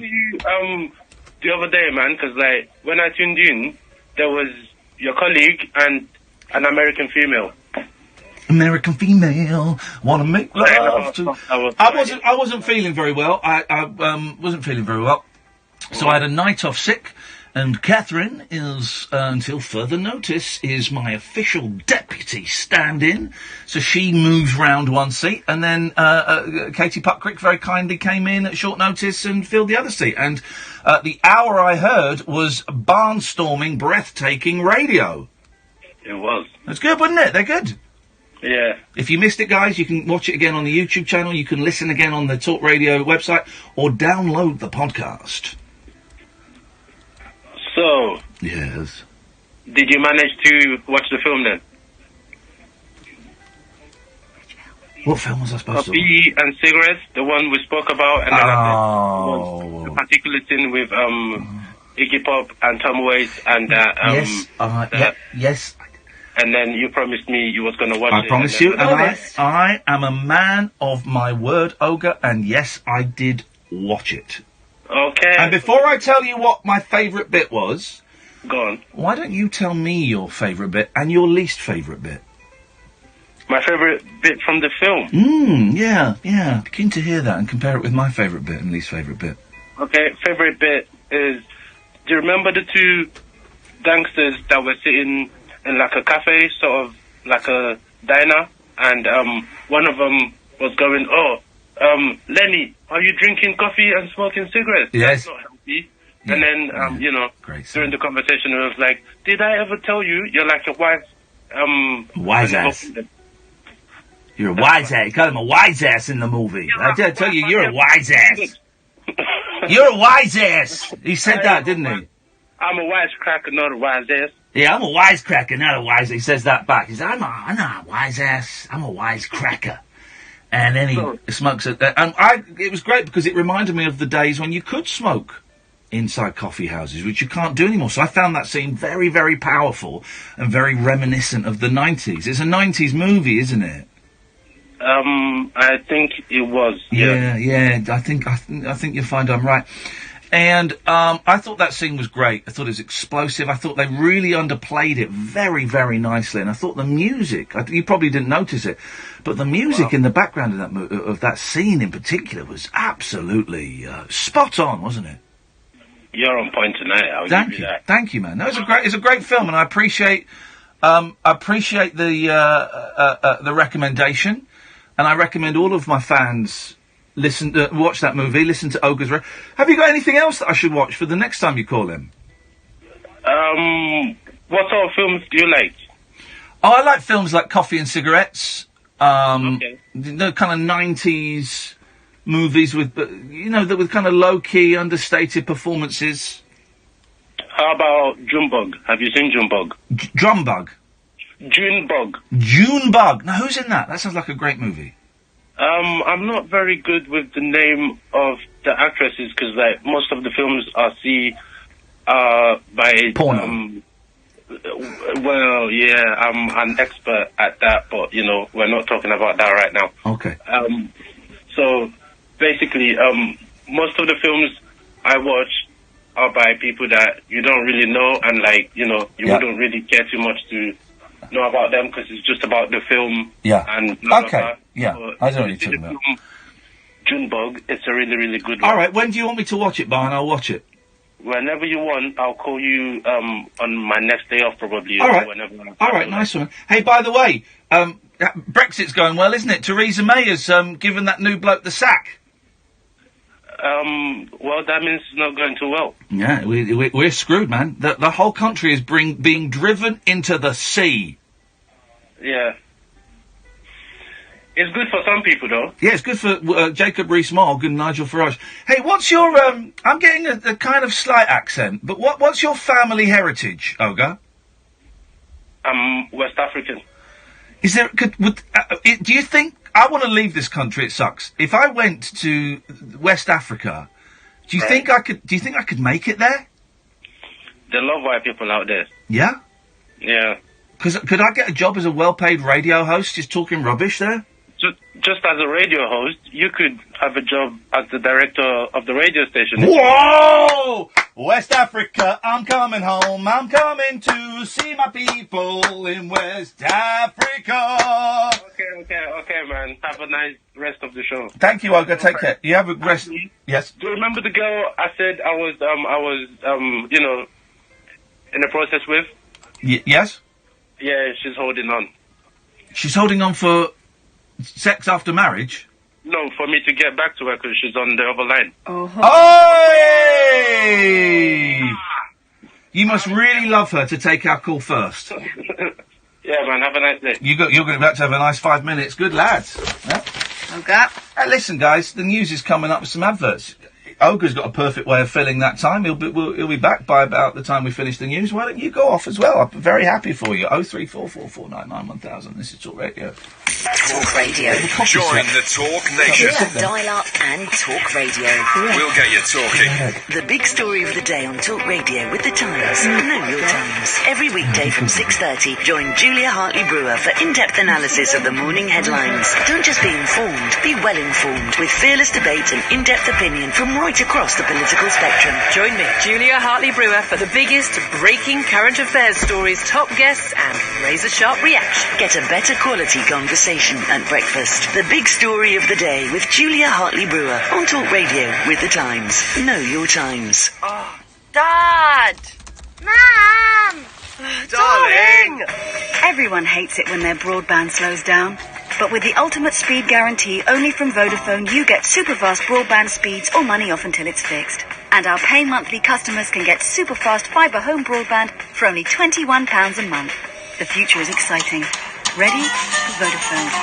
18-month agreement subject to credit check and availability. New and upgrading customers only. Terms apply. Visit vodafone.co.uk/broadband. Alarm clock screams.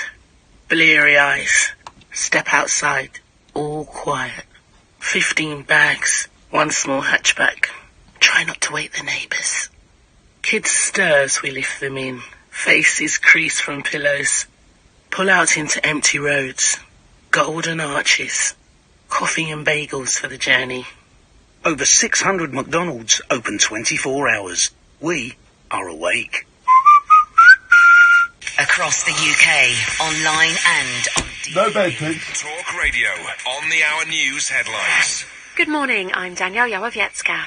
Greece's Prime Minister, Alexis Tsipras, has called the deaths of at least 74 people in wildfires an unspeakable tragedy. They tore through tourist areas near Athens, with 26 of the victims found huddled together in a cliff-top location. Former Europe Minister Denis McShane is a regular visitor to Greece. He spoke to James from near Athens, where he says it's been a very dry year. We don't know how the fire started. There were incredibly strong winds yesterday, the day before yesterday. And it's a national tragedy. I mean, Greece hasn't seen anything like this in 50 or 60 years. International help's arriving in the country, and 3 days of mourning have been declared. The entertainment website TMZ's reported singer Demi Lovato's been rushed to hospital in LA after a suspected heroin overdose. For the latest, listen to the Late Late Early show with Paul Ross from 1am. Charlie Rowley, who found and was poisoned by the nerve agent Novichok in Wiltshire, said it was in a perfume bottle with an expensive-looking box. He told ITV News his partner, Dawn Sturgis, became ill within 15 minutes of spraying it on her wrists. She died in hospital a week later. There are claims of a Whitehall coup after Theresa May put herself and her top official in charge of Brexit talks. The move appears to sideline Dominic Raab, who's been in the post as the new Brexit secretary for just a fortnight. Teachers, soldiers and police officers are in line for their biggest pay rise in a decade, as 1% caps on increases have been scrapped. And convicted drink drivers are to be offered new devices which stop their cars starting if they're over the limit. Durham Police will pilot the scheme to fit alcohol interlocks, which means the vehicle will be immobilised if the driver has had too much to drink. Pete Williams, the RAC's head of external affairs, has been telling Talk Radio the system should be made compulsory. If a court actually felt somebody was of sufficient danger to society, then I think it would be vital that they're empowered to actually make it part of the punishment and part of the requirement for that person to actually pick up a set of keys again. Your weather, dry and clear for most overnight, however cloudier and warm in eastern, southern and central England. Largely dry with hazy sunshine later. across the UK, online and on DAB. Get an earful of unusual nocturnal emissions with radio's Lord of Misrule, Iain Lee. No relation, thank God. Unfiltered Night Talk with the original king of unconventional conversation. The Late Night Alternative with Iain Lee on Talk Radio. I don't like Hermes. Oh, why? Parcel firm Hermes. There are some really lousy parcel delivery. Because now, like, anyone... When it was like the post office and Royal Mail, right, and Parcel Force, which is Royal Mail, isn't it? It was like you knew what you're getting. You knew you were going to get your parcel. It was going to come. And if you weren't there, you get a red card through your door and you'd have to go and collect it. You knew it. And that was it. And everyone was happy with that. And you were cool. And now there's Hermes and there's Yodel. And there's, at Christmas, there's just like blokes and kids in vans. Like blokes, mums and kids in vans delivering my Amazon stuff. Or sometimes just in cars. Yeah, exactly. Cars. Mum and a kid delivering my parcels at Christmas. You're joking, right? And a lot of Yodel famously, there was a run of stories about Yodel about 6 months ago. They just lobbed them over the fence. Didn't they push? Wasn't there one? I'm pretty sure it was Yodel, but it could have been another one. Well, they pushed it through a window, and it fell in a toilet, and it was like a phone or a watch or something, and it was ruined, man. And they're always Yodel. They were the one that they were just chucking it over a fence. It was a few years ago, wasn't it? And there was like a run of stories about them. I had this shows how long ago it happened. Someone nicked a pushchair that was supposed to be delivered. So I picked up about it. I finally, and they said it's been delivered. We've got a signature. Signed for. I said, "Do you want to see my signature before you tell me it's my signature? Yeah. I can show you on my passport." And it took me ages to get the company to take it seriously. And then, guess what happened? Someone turned up with my pushchair. Who had it then? Delivery guy. What? But then. Felt guilty? Didn't have the baby? Well, no, what had been happening, and we kind of deduced, and it had been in our area in particular, because, I was working at 3 counties, and, on the next desk was the consumer show. Oh, yeah. There'd been a run of people having things like pushchairs and things for babies go missing, obviously. Are you saying it was baby thieves? Thieves? Babies were stealing... No, these things were going missing, and someone... Stolen by babies? No. I'm confused. The delivery driver was keeping them back and flogging them cheap. The delivery driver was a baby? How can they reach the pedals?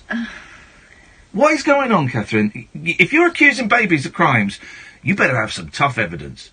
Explain what happened. So a baby, Yeah, baby stole pushchair. Outrageous. Send them back. Send them back whence they came. No thanks. Parcel firm Hermes, and just to clarify, I've not read the story yet, but I don't think babies are involved in this. So it's not all babies. Well, we don't know that. Parcel firm Hermes has apologised after videos showed its staff using parcels as punch bags. In the footage, depot workers kick and throw packages and even run them over with trolleys. Large items also lie on top of smaller ones. At the centre in Bridgewater, Somerset, Amazon Next and QVC. Is QVC still going? Mm-hmm. Is it? That used to be the thing in the 90s when we got like On Digital. Remember On Digital, like free thing. You stay up late, you get stoned, and you just watch QVC at like 3 in the morning. A friend of mine did quite well. She moved from the radio to QVC. She ended up cleaning up a bit. Oh, well, I think Paul Ross has done QVC. Listen, if they offered me a gig, I certainly wouldn't turn it down. I don't know if I could do it, because there's a skill to be able to, talk about that stuff in detail for as long as you have to. And I could do that. What I don't think I could turn off is the wink to camera. I couldn't do it. When I go and... I'm doing some competitions tomorrow on Loose Women. There'll be 45 seconds each. My tongue will be firmly in my cheek and I'll be winking at the camera, if not literally, then metaphorically, right? Because I can't do genuine... Even though when I'm being genuine, I can't do it. So that would be my problem on QVC or these other home shopping channels. I would just sound sarcastic. I love watching them though, because like you say, it is a skill, and I particularly like it when they do the jewellery section, Yeah. and they always have a tiny measuring like ruler for the earrings, so you can just see The measuring ruler, you measuring say? ruler, yeah. Wow. Do you remember when I nearly said Huey Lewis? I meant Louis Theroux. Do you remember what, Huey Lewis has gone deaf? Oh, and yeah. He's had to cancel all of his concerts. I mean, Huey Lewis in the great scheme of things, but he's gone. I interviewed Huey once. The nicest guy. He seemed very pleasant. He was. Is Huey he Lewis. Canadian? He comes across as Canadian. I got a feeling he might be American. I interviewed Huey Lewis, right? Such a nice guy. And I told my friend Simon, and he said, "Oh, God. Well, my mate, I can't remember their name, they're getting married, and their first dance is Huey Lewis. They love, without any irony else, they love Huey Lewis." I said, "All right, well, why don't you come down to the interview, and let's see if we can get them to sign a card. Let's just check out the vibe, right?" And the vibe was awesome. It was a lovely interview, joking and laughing. And at the end, I said, "Huey, look, this is my mate Simon, and his friends are getting married, and without any irony, their first dance is you. Would you mind just signing a wedding card for them?" He went, "Oh, yeah, sure." He said, "I'll tell you what, you've got the camera set up. Why don't I film a little something for them?" Oh, good man. We're like, whoa. And he sat there, and he went, "Hi, I'm Huey Lewis. I heard you just got married. I want to say thank you so much for choosing my... In fact, here it is. Here's your song," whatever song it was. And I bet he was happy to be stuck with you. I can't remember, but he introduced their wedding song and filmed it. What a nice guy. And that's why I've always got time for Huey Lewis. I was saddened to read that. Anyway, so working back from Huey Lewis, Louis Theroux, he did shopping, didn't it? Shopping Channel for one of his shows, and it's just him, being an idiot. Being awkward. Being awkward and just pointing out all of the wrong things. What are you doing? I think my button's come undone. Okay. It's the power of my mind. But now the power of my mind is doing it up again. So QVC are among well-known brands that use Hermes. One former employee who worked at the West Country branch for 15 months said, "The same level of contempt is shown for parcels every day. The more we process, the more money Hermes get." Orders would come in from Hermes' main distribution centre in Rugby Walks, with 20 members of sorting staff expected to process 30,000 parcels every single day. Wow. In footage recorded earlier this year, workers can be seen punching parcels on a conveyor belt. A spokesperson for Hermes said those involved no longer work there, and the depot has undergone a number of changes. So I was chuckling because on the other page is the start. 0344 499 1000 is the Text Maniacs page.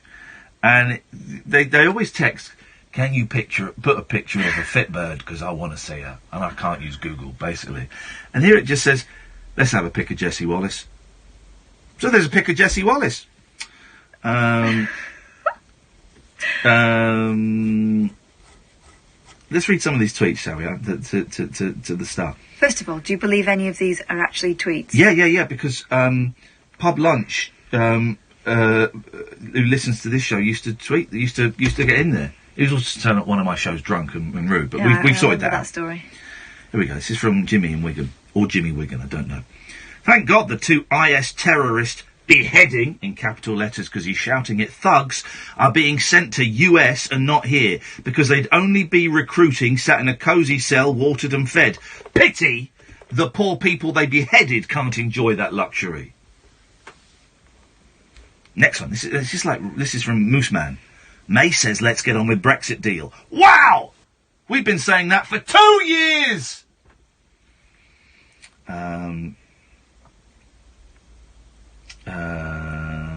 If you Remainers, this is Alan in Teesdale, "if you Remainers think we will believe all the doom and gloom fairy tales you are telling us, then that makes you as stupid as you obviously think we are." All right, Alan, how's it going so far, mate? You know that they're stockpiling food. Have you read this? The government is stockpiling food in case we crash out without a deal and food becomes really expensive. Your government is stockpiling food. How's Brexit going for you guys? It lets you know that Brexit is a disaster when ex-PM John Major is warning that it's a disaster waiting to happen. I don't understand that. Tony the window cleaner in Worksop. "My mate once made love for 1 hour 10 minutes, but it was the night we put the clocks forward 1 hour. Gosh. Tat says someone stole a pair of the Mrs. knickers off the washing line. Not bothered about the pants, but can we have the 36 pegs back, please?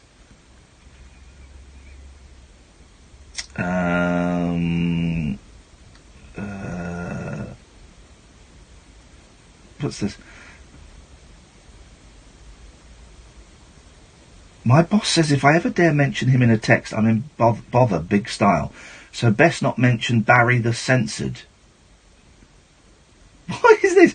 Here we go. None of this makes any sense. Hey, let's try and get one in the Star this week. Right, let's read this one, then we're going to this is what we'll do for the rest of the show. We're going to compose a text that's going to get us in the Star. It's going to need to be someone else, because they'll know it's us. How? Oh, texting. What? I thought you said tweeting. Texting. Texting. Britain, this is from Grant Grant Hateley. Britain used to be a country of free speech. Now, thanks to the loony lefties, you have to watch and carefully edit every single word you utter. You don't, Grant. You've just got to face the consequences. Also, free speech is a myth. Right. So, what do we want? Do we want to see a picture of a fit girl in her pants? Picture. Okay, name a fit girl that we can get. Hey, let's get a picture of Katie Puckrick in there. Yes! Let's do it. Right. So, you've got a text D*. Hang on. Yeah, let's get Puckrick in there. Right, what's the number? 85525. This is for the Star, Daily Star, guys. This isn't our number. It's 25 pence plus network charges, okay? How much? Right. So, And I've got to do D* at the beginning. D*, one word. All caps. It doesn't really matter, mate. Well, you say that. It doesn't. I've started... can I let you into confession? I've started texting phone-in radio shows. This is true. This is true. I know, because Yasmin got one the other day and didn't believe it was you. I texted Yasmin. I texted Howard Hughes. I texted... don't tell Paul this, because I was listening to him on the way home, but when I got home, I switched to another radio station. I texted Dotton Adebayo on BBC London last night. I've texted him quite a few times. I like Dotton. I texted him quite a lot. Last night, I texted him that I can't come. No, there's no... That's what I texted him about. He was talking about antidepressants. And so right. Did you read it? I don't know. I fell asleep. All right. I feel like I've disappointed you by seeing other radio hosts. No, it wasn't that. It's just that I was in the middle of typing a message about Katie Puckrick, and all of a sudden you're screaming, I can't come.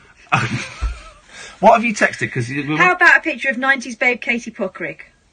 Now, I'm going to get... She always... so she was in the Word. When I see her, I always think of... The word is hot. I always think the word is hot. That doesn't make sense. Because you want the word to be like the F word, or a sex word, but you don't want to say that. No. So you want an innuendo. I can't repeat the word. I think of when I see her. There we go. This is great, guys! This is great! I would be an excellent lad. Mainly because of your huge balls. Do we do the quarter past break? Let's do that, then we'll go to Ben. This is Talk Radio. There we go. Contact Talk Radio. Call 0344 499 1000. Text Talk. 90s babe. To 87222. Text costs 25p plus your standard network rate. Or you can tweet us at Talk Radio. Talk Ballsy. We'll get you talking. Ballsy. What makes a van Stebsy, you fucker! business? What about not needing a big deposit? What about how affordable it is? You can get a brand new Stebsy Ford in Newcastle. Transit for just £239 a month. What a price! What a mighty good price! Business users initial rental £1,500 plus 20% back, 35 months. Admin fee £165 plus 20% back. Conditions apply. Go to vanarama.co.uk and lease a Vanarama van.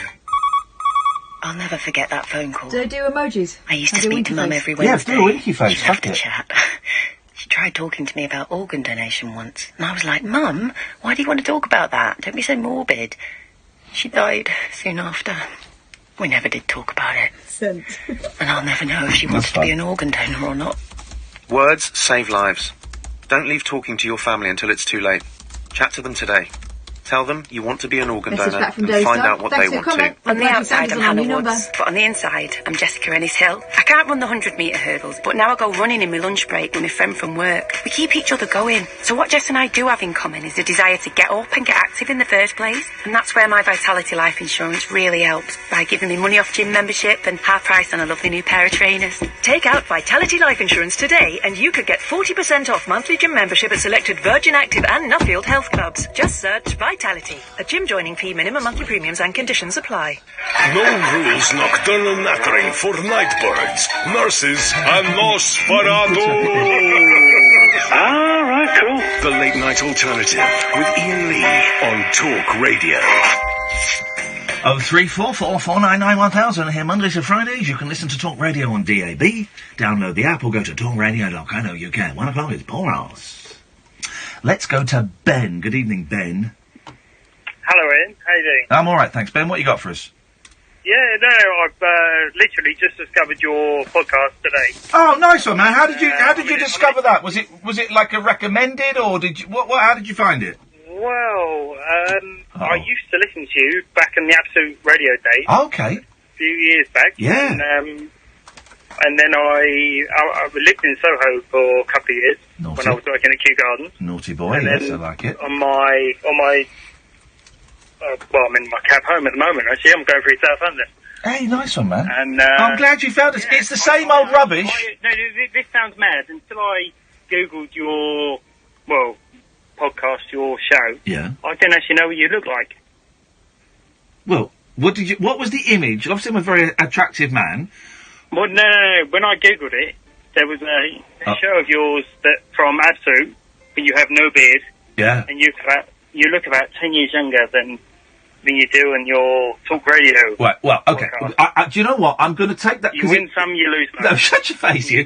It was about 7 years ago, so 10 years isn't so bad. Yeah. I do look. One of the tricks of having a beard is when you shave it off, you look younger. So I've got that trick up my sleeve when I do get old. Yeah. But this is the same old rubbish as Absolute. We just don't play Fleetwood Mac quite as much. And also, because occasionally I've listened live, Here but we you go. don't have as much Here we go. Alex Lowe on from the old days. Well, you know, he's doing his old. He's busy off. We have him. I don't know who Alex Lowe is, but we have Barry from Rockford phoning in from time to time. Oh, do you? Oh, sorry. Andre's rediscovered us. Vinny calls in once every 3 or 4 months. But we've got a whole heap of new losers and junkies calling in. So I would say that this show is even better, Ben. Hello? You know, so I can hear. And also, I want to say your show is. It's not going to sound offensive, but it is the community pub of the radio. There we go. No, I'll have that. Yeah, we got it at the drop-in why? centre. Because I actually have lived in Soho pub for a couple of years. Yeah. But you've got your regulars that come in. There we go. And for you, you're the angry barman on occasion, but you love them. They're still your local. I don't love any of these. Without them calling in, Yeah. you wouldn't have what you've got. We'd have a good show. It is, yeah. We'd have a good show without those losers calling in, Ben. We'd have a decent chance at making something. No, it is a good show, you know. I don't tune in on occasion. So, hang on, did you say, you're saying you lived in Soho? Yeah, so funny story, right? So I worked at Kew Gardens. I did a degree course in botanical science. Yeah. I got to live there for my first year. Wow! You lived in Kew Gardens? Yeah, I got to live on site for my first year. Mate, that's incredible. And then a friend of mine who got to know over there, he had a pub called the Express Tavern next to Kew Garden, Kew Bridge Station. Kew Bridge Station? No. Do you know? I know Kew Bridge Station, Anyway, yes. he was an old Cockney gangster. Uh-oh. Long story, I'm from South London. Got to know him, needed somewhere to stay. Let me live in his pub in Twickenham for 6 months. I'm off and to then he Twickenham sold it. straight after the show tonight. And then when he sold the pub in Twickenham, he said, Ben, I'm really sorry I'm selling it. Would you like to move up to the Lyric? Do you know the Lyric in Great Moore Street? Yeah. So he said, do you want to move up there? So for my second 2 years at Kew, I lived up there. Okay, well, it's not quite as funny as you said it was going to be, but... Well, no, but my bedroom overlooked the Windmill Strip Club, So. Oh, wow, that's a very... that was the proper naughty part of town. That's a very, very naughty part of town. Hey, well, listen, Ben, I'm glad you found us. We're on Monday to Friday, 10 o'clock at night. Please spread the word. We need as many listeners as we can get, man. No, we'll do it. No problem. Thank you, Ben. When I've had a few less drinks, I'll ring you again. Nice one, man. Take care. Thanks a lot, Ben. There you go. Lovely. What a nice man. It's nice that... I always find it amazing when people that haven't listened to me for ages... Because I left Absolute. I kind of disappeared off the radar a bit. People rediscover me. It's nice. I wonder what they think when they haven't heard the act for... Absolute... 6 years ago, I suppose. I left there 6, 7. When they haven't heard the act for that long, I wonder if they think it's different, if it's the same, if it's... I don't know what they think. 0344 499 1000. Let's go to George. Good evening, George. Evening, Ian, Kath.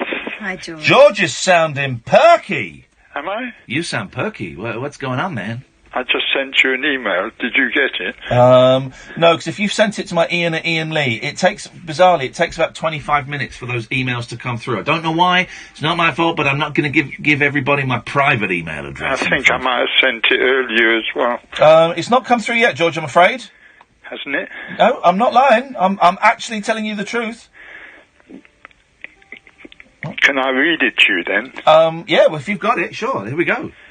I've been made to suppose that here in London some young minds are to be inspired to create a philanthropic, loving God, to run a peaceful, harmonious, leisure-oriented, country and poverty-free world of wonders via the marvellously programmed workings of a bank of a zillion wonders, whereas W for short, will safeguard and use all of this world's money in the form of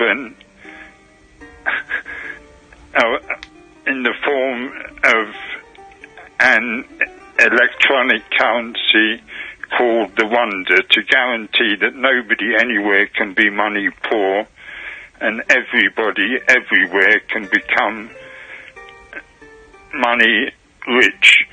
Replacing all government, Boaz W will operate as a one-world government to provide a universal wealth service for a truly brilliant world of wonders. I didn't read it very well. I'm glad you accepted that. No, you didn't read it very well. I'm sorry about That's that. right. It's 12:30 on a Tuesday night. Sorry? It's 12:30 on a Tuesday night. Yes. It's what does late. that mean? It means it's late. Yeah, but I'm really happy with what I put into this email, and Okay. I just think it's a wonderful thing to imagine. Imagine creating a God to look after all of us. I think that has to be our future, Ian. I really do. I don't know what my response to that is meant to be. That statement. Well, just can you imagine creating an intelligence and give that intelligence all the money in the world and program that intelligence to look after a computer. in the world?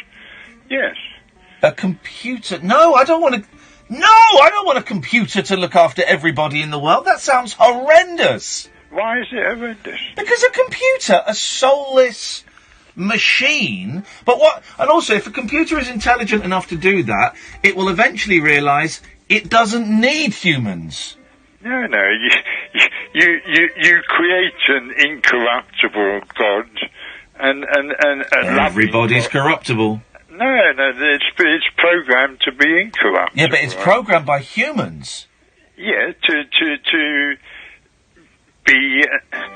be and operate as a loving God. Yeah, but it's got to be programmed by humans, and humans always put a little back door in there. If something is designed by humans, then it is instantly flawed. I just can't agree with that. I just think. Have you not seen the Terminator movies? No, I haven't. Well, then you should go and watch it. Before you start spouting about a computer that's going to govern us, go and watch Terminators 1 and 2. I wouldn't bother with 3. It's not going to govern, it's going to love them. It's a loving. Machines can't love. They can... You think about sex bots. No, I'm just thinking that there is a loving God out there who wishes us to do this, and it's like the Christian prayer, the Lord's Prayer, give us each day our daily bread. Well, maybe this is the way that a loving God can give us all our daily bread and pay us the equivalent of 100 quid every day, and make sure that nobody in this... Never going to happen. Never going to happen. Because, why would the billionaires and the multi-millionaires, why would they hand over any of the power that they've got? Why is Jacob Rees-Mogg and Donald Trump, why are they going to hand over any of their own power? No, we will take their power away from them. Violently? Sorry? With violence? Not violence, no. We will create this loving God and give this loving God a zillion wonders. No, but you've just brushed past the point. How are you going to take the power away from Elon Musk? Because their existing money will become worthless. Well, but no, because they're the ones with the power. So they would have to, they would have to veto money, and they're not going to do that. The people with money are the ones with power. You say, "Oh, we're going to take away the power of money," but that's meaningless. We're not going to take away the power of money. We're going to use money to take over all existing money and introduce a one world electronic currency. Okay. And everyone will deal in that currency. But you said we're going to use money to take over money. Well, that's a circular argument that's meaningless, because the people, it's like 20 men have got, 85% of the money in the world. How are you going to take it away from them? Well, people ultimately have the power, and if people decide... We haven't got power. We haven't got any power. If we come together, we've got all the power. No, we haven't. No, people haven't got power. And people don't care. People care about whether they can, when the new iPhone comes out, who's going to win Love Island, and, some poor young girl has taken a heroin overdose. That's what people care about. Well, in the future, I imagine that there'll be a lottery every day, and people will win nice money every day, and money will cease to become an issue in the world. Money will cease to become a problem. Then why would people want to win money? Because to win money, money is a means of exchange. So if you have more than the average amount, you can acquire more than the average can acquire. But so you're replacing money with money? Electronic money. I thought you were trying to get rid of greed and inequality. No, there wouldn't be any greed or any... Yeah, they would. Everyone's trying to win money on your lottery. No, they're not. Everyone automatically would be given 10 tickets every day. They would. I don't want no tickets. They would have their numbers coming up every day, and every day everyone would have the possibility of becoming rich. But no. But why would people care about being rich if money is unimportant? It's not unimportant. But you just said it was unimportant. No, I'm saying nobody can be poor, but everybody can be rich. You just guarantee. Oh, come on, now some are richer than others. Sorry? But some are richer than others. Yes, the people that So some are rich and some are poor. Yeah, but it's all comparative. The future is about leisure. We are going into a leisure future. I'm quite certain of that. Less and less people will need to work in the future. No. Less and less people will be able to work because of these robots that you're designing. Because robots are replacing everything, man. Yeah, people still need to work. People still need to earn, but there won't be any jobs in 20 years because everything will be done by a robot. Maybe. almost everything. But we, as I say, I'm quite sure that we are going into a leisure age and a one world future, a future with no countries and no governments and a programmed one world government to look after George, all of us. I think that your ideas are coming from the right place, but saying it over and over doesn't make it possible. Imagining it makes it possible. It's not so far, is it? Well, everything has its time and place in my mind. As you know, everything is scripted. Everything is... We're all actors in this mystery play. And you say that, and then you're always disappointed when things don't launch when they're supposed to launch in your mind. I know, but things are launched now. Things are in motion, and I'm really very happy with this email I put together this evening and have been sending it around, and we'll see what happens. All right. Nice one, Judge. I always enjoy kicking ideas around with you. Thanks for the call, man. Thank you. Cheers with this. Ta-ta. 03444991000 is the telephone number. If you want to give us a call, then give us a call. It'd be really nice. It'd be really nice to talk to you. Did you hear this story about John Major getting in a moody? John Major. Well, I'm John Major. Yeah, go on. Well, I mean, we found out about the Edwina Curry thing. Yeah. And that was a surprise, wasn't it? Well, she Because was a very sexy lady. She was, but when he was in power, you remember, the big thing was he was boring. It turns out he was up to more than we know. Edwina, would you go down on me, please? Oh, stop it! Right, well, it turns out he was also a menace with the soft furnishings. Oh! Sir John Major apparently hurled cushions at aides with whose opinions What? he disagreed. People with AIDS? Babies with AIDS? No. His principal private secretary even begged the PM not to bombard him with furnishings after critiquing his speaking style in an unusually frank memo. In the memo dated January 25th, 1991, Sir Andrew Turnbull told Sir John he had a tendency to add words and phrases which are redundant or worse, clichés during his speeches. But the note begins with a reference to Judith, possibly Sir John's aide, Judith Chaplin.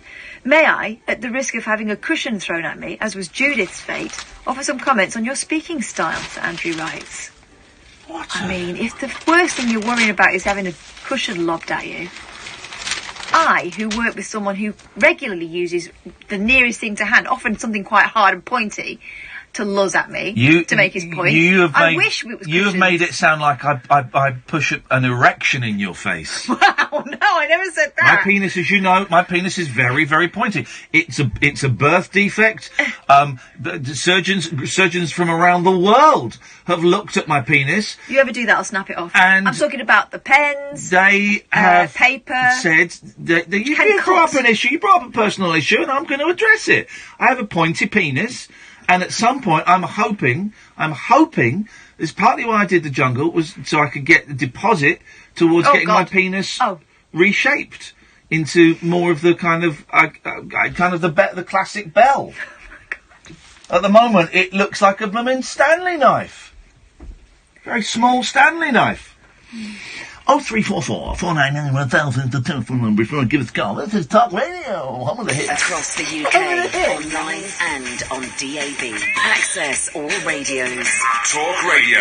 Give Really? it some lip. Really? Give your nephew a buzz cut. Pretty good at haircuts. Open a proper salon. You brought up the issue of my pointy penis. I'm going to address it. I don't think I No more did. chopping for him. Don't think I Need mentioned more the hands. pointy. Need a bigger salon. You said next pointy door. things being pushed at you. Until the morning. Direct Line keeps up with your world when you make changes to your staff, stock or location. Change to us and we won't be beaten on price. Can your business insurance do that? Search Direct Line for business. New customers only, excluding van. Cover on equivalent basis to ours. Qualifying criteria apply. Underwritten by UK Insurance Limited. Oh, in the early days I couldn't keep my hands off you. Watching movies, playing games. Zombie warriors attack New York. But now you've become really slow. I thought I was bad at doing more than one thing at a time. How can I get to level 6 while you're still buffering? Is your old tablet not up to speed? Upgrade to the Samsung Galaxy Tab S3 and you'll be the one having to keep up. Movies, emails, surfing the net. Do them all at once with the Tab S3's powerful processor. Discover the Samsung tablet range at your local retailer. Whether your business is small or large, your ambitions for it are always big. And at Santander, so are ours. That's why we've been awarded Business Bank of the Year for 4 years running. Because no matter what size your business, we have dedicated local business relationship managers who'll help you along the way. So with us in your corner, the sky's the limit. Visit santanderbusiness.co.uk to find out more. Here to help your business prosper. Santander. Business Money Facts Award 2015 to 2018. Greetings, Earthlings. We come in peace. We wish to communicate with your leader. I'm Howard Hughes. Join me this Sunday night from 10 for a trip into the outer limits. Orange was the talkRADIO specimen jar of the psychic, the supernatural, and the simply unexplained. Unexplained with Howard Hughes. Sunday night from 10, Earth time, on talkRADIO. Closing time conversation for tax inspectors, taxi drivers, and taxidermists. Great big talk for the wee small hours. You've been trolling me big time, mate. The late night alternative. Your mum's a looker. On talkRADIO. No, Catherine, I'm saying your mum's a looker now, not in her days. You just said she was in her day. In her She's day, a she was beautiful hot looking stuff. woman now. And does she No. have a phone number? Yes. A mobile? No, she don't use it. Okay. And she only texts in capitals. Oh, fine. She's an angry, passionate woman. Can't find caps lock. How are things between her and your dad? Sickeningly good. Okay. So move on. All right. I don't want a new dad, and it's certainly not going to be you. Try it. Ask me for some pocket money. No. Say, Dad, can I have some pocket money? No. Please? God, no. Say it. No. Try it. Try it out for No, size. this is all just wrong. just use these words. Just walk around in these words. Stretch them. See how it I'm feels. 40. I don't ask for pocket money anymore. Okay. Just ask your dad. And it's great that you can call me that. You're not my dad. You're not even my real dad. Wow. That cuts. But That's the sort of step kid I'm going to be. I'm not. You're not even my real dad. I'm not. Well, there's being a dad because I impregnated your mum, and there's God. been a You've been saying it. There's been a dad because I'm making love to your mum on a basis now in the bedroom next door, and that's what's going on, Catherine. And you just need to. Disgusting. You just need to accept it. Ugh. I'm staying with your mum. Oh my God. Through thick and thin. She's a passionate woman with needs. Oh God! And I'm happy to fulfil those needs. Stop it, because this is working for me. Yesterday marked the 7th anniversary of the death of Amy Winehouse. The singer joined the fabled group of celebrities who died at age 27. So this is the 27 Club, right? It's famous rock stars that died. But I wonder if there are as many famous rock stars that died at 29 or 33. 27 seems a bit too easy. So we got one of the lousiest, overrated guitar player. I'm going to describe someone, and you've got to guess who they are from my description. The lousiest, overrated guitar player of all time. Hendrix. There we go. 27. I don't agree with that, by the way, but I know that's how you feel. He found fame in London when he moved to London from America. He died in London. Okay. One of the crappiest, most pretentious. Jim Morrison. There we go. I know you too well. Jim Morrison was the lead singer of The Doors, who shot to fame in 1967 with Light My Fire. With fame came pressure, and with pressure came alcoholism. In 1971, he was found dead in Paris. Although mystery still surrounds the exact... No, he wasn't. He died of a heroin overdose in a bath. Next. Okay. Here's another one. Tiny little weasel of a man. Oh, ratty. Very ratty little man. James Dean. No. Pop singer. Murdered? Don't know. Hit. Tiny little ratty man. Overrated. Shouts. Lousy. Wore cardigans. Awful, crappy little band that have spawned. The drummer from that crappy little band is now the singer in one of the crappiest bands in the world. You Kurt Cobain. Here we go. Exactly. I think that's quite a cruel description of someone who's obviously Murdered complicated. by... Possibly. Murdered by his lifestyle. Murdered by Bill Cosby. Okay. Terrible musician. Overrated. Was the founding member of one of the crappiest, lousiest, most overrated, bloated Where rock were bands. you on the day these people died? Because you seem to have a grudge against all of them. Really, the music stopped, have you noticed? The founding member. There we go. The founding member of one of the most rubbish bands of all time. Their lead singer In is... Excess. Their lead singer Michael Hutchins. is a sexual deviant. Oh. The lead singer is still alive, and he's a sexual deviant. And he has got kids scattered all over the world. The singer puts his seed, waters his seed with the love moisture of women of much, much younger ages than he. Oh. So is it an ex-Rolling Stone? Yeah. He's certainly an ex, as he's dead. Right. Died in a swimming pool. Was he murdered? Thingy. Thingy. Thingy. Your fella. Brian Jones. Brian. Okay, here's another one. Big Brian. Woman, drunk, sings like a man. Oh, Janis Joplin. Oh, Lord! That one. Yeah. Won't you buy me? And that's it. And then they list some people that I've never heard of. Who's Mia Zapata? Don't know. 034. Our phone calls are dried up. You scumbags. You're terrifying them with your... You goddamn scumbags. I ought to come down there and pick that phone up and shove it right up your There we ass. go. That's why. I'm gonna get... If you don't phone me up now, I'm gonna take calls straight to Why us. would you Don't you touch that we should do switchboard. ASMR on them. I'm gonna get the phone. I'm doing it. I'm gonna get that phone and shove it down your throat. No. The phone's going to go down your throat, whether you like it or not. And I'm going to push it so far that it's going to come out of your ass or your pee-pee hole. He's doing the De Niro face. Let's do some ASMR. Okay.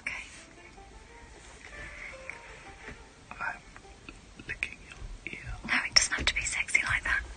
Licking ears isn't sexy. Well, not with the crap that comes out of mine at the moment. Could you not be a pervert just for 5 minutes? Okay. Because we've already spoken about your penis and you've threatened people with shoving things up their jacksies. Well, what else is ASMR if it's not sexually based? Well. Oh, that's horrible.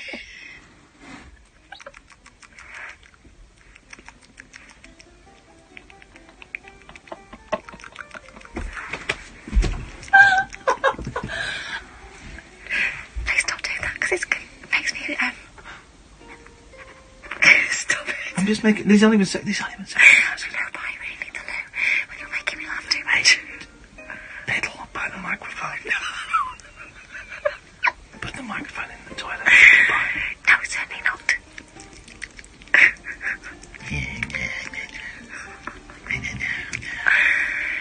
You're listening to Ian and Kath's ASMR channel. Don't forget to click like and subscribe.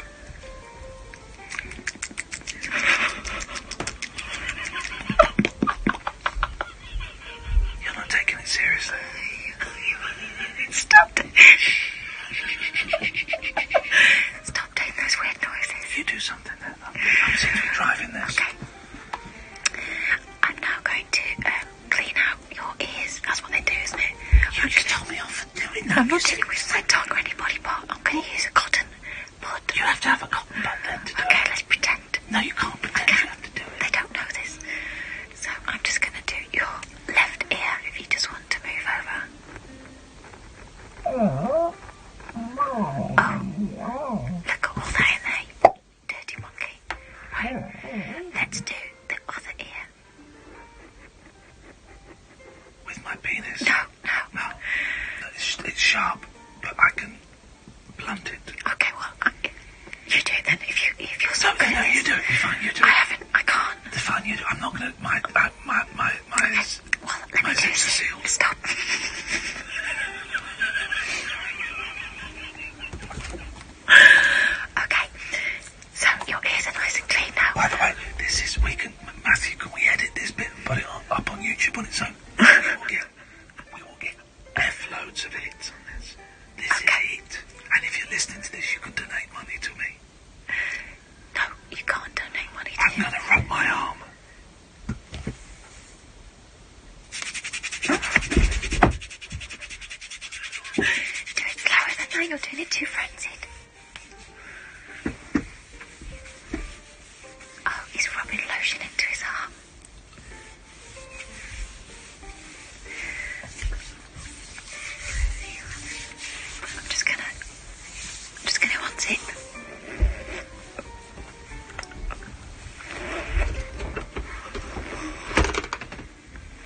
something we can do. Hang on. Okay. This should be. Shh, everyone be quiet. Shh.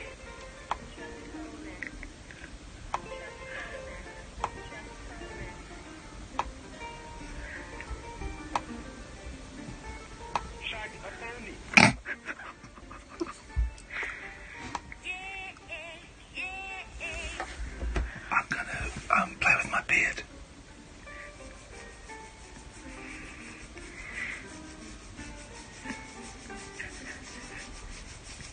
After I've scratched my genitals.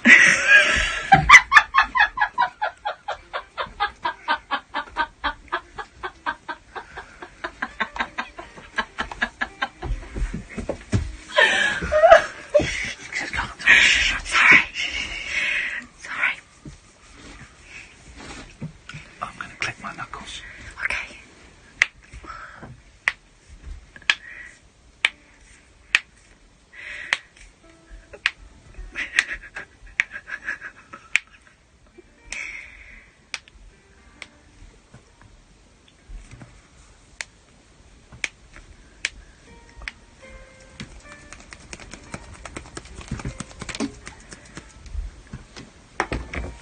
You do one then. Okay.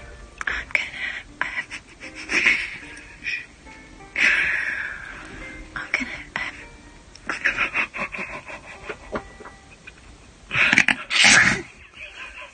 I don't think you're taking this seriously. Stop! Don't break the mood.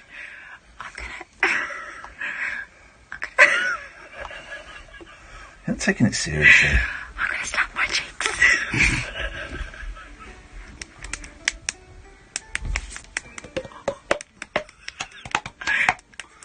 I'm gonna play my teeth.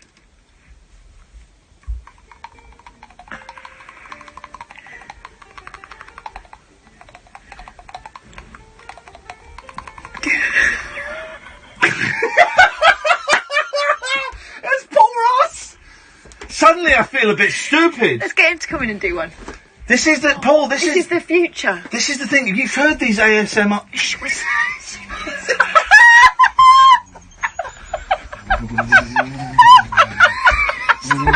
Best 5 minutes of radio ever. Have you heard these ASMR No, videos? I have not, and I don't want to hear any more about you dirty pair. This is what this is. Honestly, they get millions of hits, and it's just people. It's just people talking. You honestly, YouTube tomorrow. No, ASMR. It's not sexual. I put all that behind me. No more of that old nonsense. Mind you, that made me laugh. There'll be people listening who, the next time you're on holiday, would like Kath and Katie to go for a bit of that, I'm sure. Yeah. 3 hours. Honestly, we looked What's into it, what does it stand for? What is it? That's a good question. Sensory, it's huge. Honestly, there are people that make a fortune out of it, and it's not supposed to be sexual, but I think a lot of it's for perverts. And they'll do autonomous. What non-perverts would be interested in that rubbish? It's autonomous sensory meridian response. So bullshit. The thing that makes you. That It thing makes you between a tingle tingle. and a cringe. And it makes you tingle down the back of your neck. Not everyone, some people. And they'll do like bubble wrap and whisper stuff, and they'll clean out with a stereo microphone. They'll clean out ears. So if you've got your headphones on, you feel like someone is, it's nuts, man. Seriously, this is the future. Radio is dead. Right? Radio is dead. Radio is dead. The ASMR Ear is the syringing future. for fun profits. Blimey, the things you two reveal to the world. The things we do when we've got no content. But you've got content, Paul, because that's what you do. What the hell is on your show I don't know tonight? Tosh, but I've got one big anniversary today, maybe inappropriate. 175 years ago today, Charles McIntosh died, fell off the perch. So we're celebrating Charles McIntosh? the man who gave us the proper raincoat. 200 years ago this year, a brilliant inventor, Scottish inventor, John Syme, discovered a process by which you could combine rubber with coal tar. That was the rubberised Macintosh. Yes! There are people who enjoy that. So we're talking raincoats on the show today, and that's about it for 4 hours. Do you want us to teach you how to do some ASMR? Because you might... Well, if we didn't have that, we wouldn't have the dirty... Remember the Dirty Mac Brigade? Oh, was that great audio tape of Letters to Page 3 Girls? That one. Oh, no, I don't know that. You ever heard that? Oh, No. What's it called? I've got the CD somewhere. Of course you have. And it's really funny because it's basically proper actors reading with inappropriately eerie music on it. Things like, I liked you on Thursday. And they just read the letters all these girls got, and they're all the ones from the kind of mid to late 90s who often had different names. There's one called Donna Ewing, who when she did something more explicit porn was Nina Down. But on page 3 she was Donna Ewing, so they say, I was surprised to see you in Mayfair. Wow. I thought better of you, but I quite enjoyed it. It's all, and they just read it. I know. I thought better of you. Dirty, I think it's just called Dirty Fan Mail. Oh, I think, yeah. There used to be a guy, I don't know if you ever heard the tape, he used to phone up LBC when I was there, and he'd been phoning up for a long time, but he would phone up, like, the news office, and the tapes would get passed around. I wish I had them. They used to call him Mr. Shouty. I would like to complain about the weather report today. You said it was going to be sunny, and it was cloudy. This. And there was so many of these. And my soon-to-be ex-wife was a reporter then, which she'd invite me down and would just play these tapes, and it's the funniest. So maybe you could do the Mr. Angry, the higher decibel version of that thing you just told me about. Yeah. With people, because I loved your Knight's voice last night. I think you should do a Liege Lord phone it or something. Varlets. Phone us now, ye varlets. Yeah, well, this is because I am getting very, very excited about the thought of going to medieval times with my kids. Are you Valencia? Because last night you said you might leave them in the hotel room and go on your own for a good time. It's the kind of place you'd want to go to. What do you think? Totes. Yeah? Would you dig it? Yeah, of course I would. Don't be so silly, Cal. There we go, you say. You can't mess around with this stuff. Paul Ross will be on at 1 o'clock. Raincoats. Raincoats aplenty. We will be back tonight at 10. Don't forget, podcasts. Best of podcasts. This, if you miss Catherine and Katie Puckrick on Friday, you can get that podcast on iTunes or Acast. We will be back tonight at 10. Manchester, there are 4 tickets left. I'd like to say it's a 15,000-seater arena. It's not, 65, so come on, guys. Help us sell out. We'll be back tonight at 10. Until then, from us, ta-ta! Talk Radio. There we go! Talk Nation. What's a load of old nonsense? Talk Radio. We'll get you talking. Right now, there are loads of offers in the Wren Kitchen Summer Sale. Plus, there's an easy dishwasher. It's just £79 when you buy 5 or more units. Don't dilly-dally. It's huge business.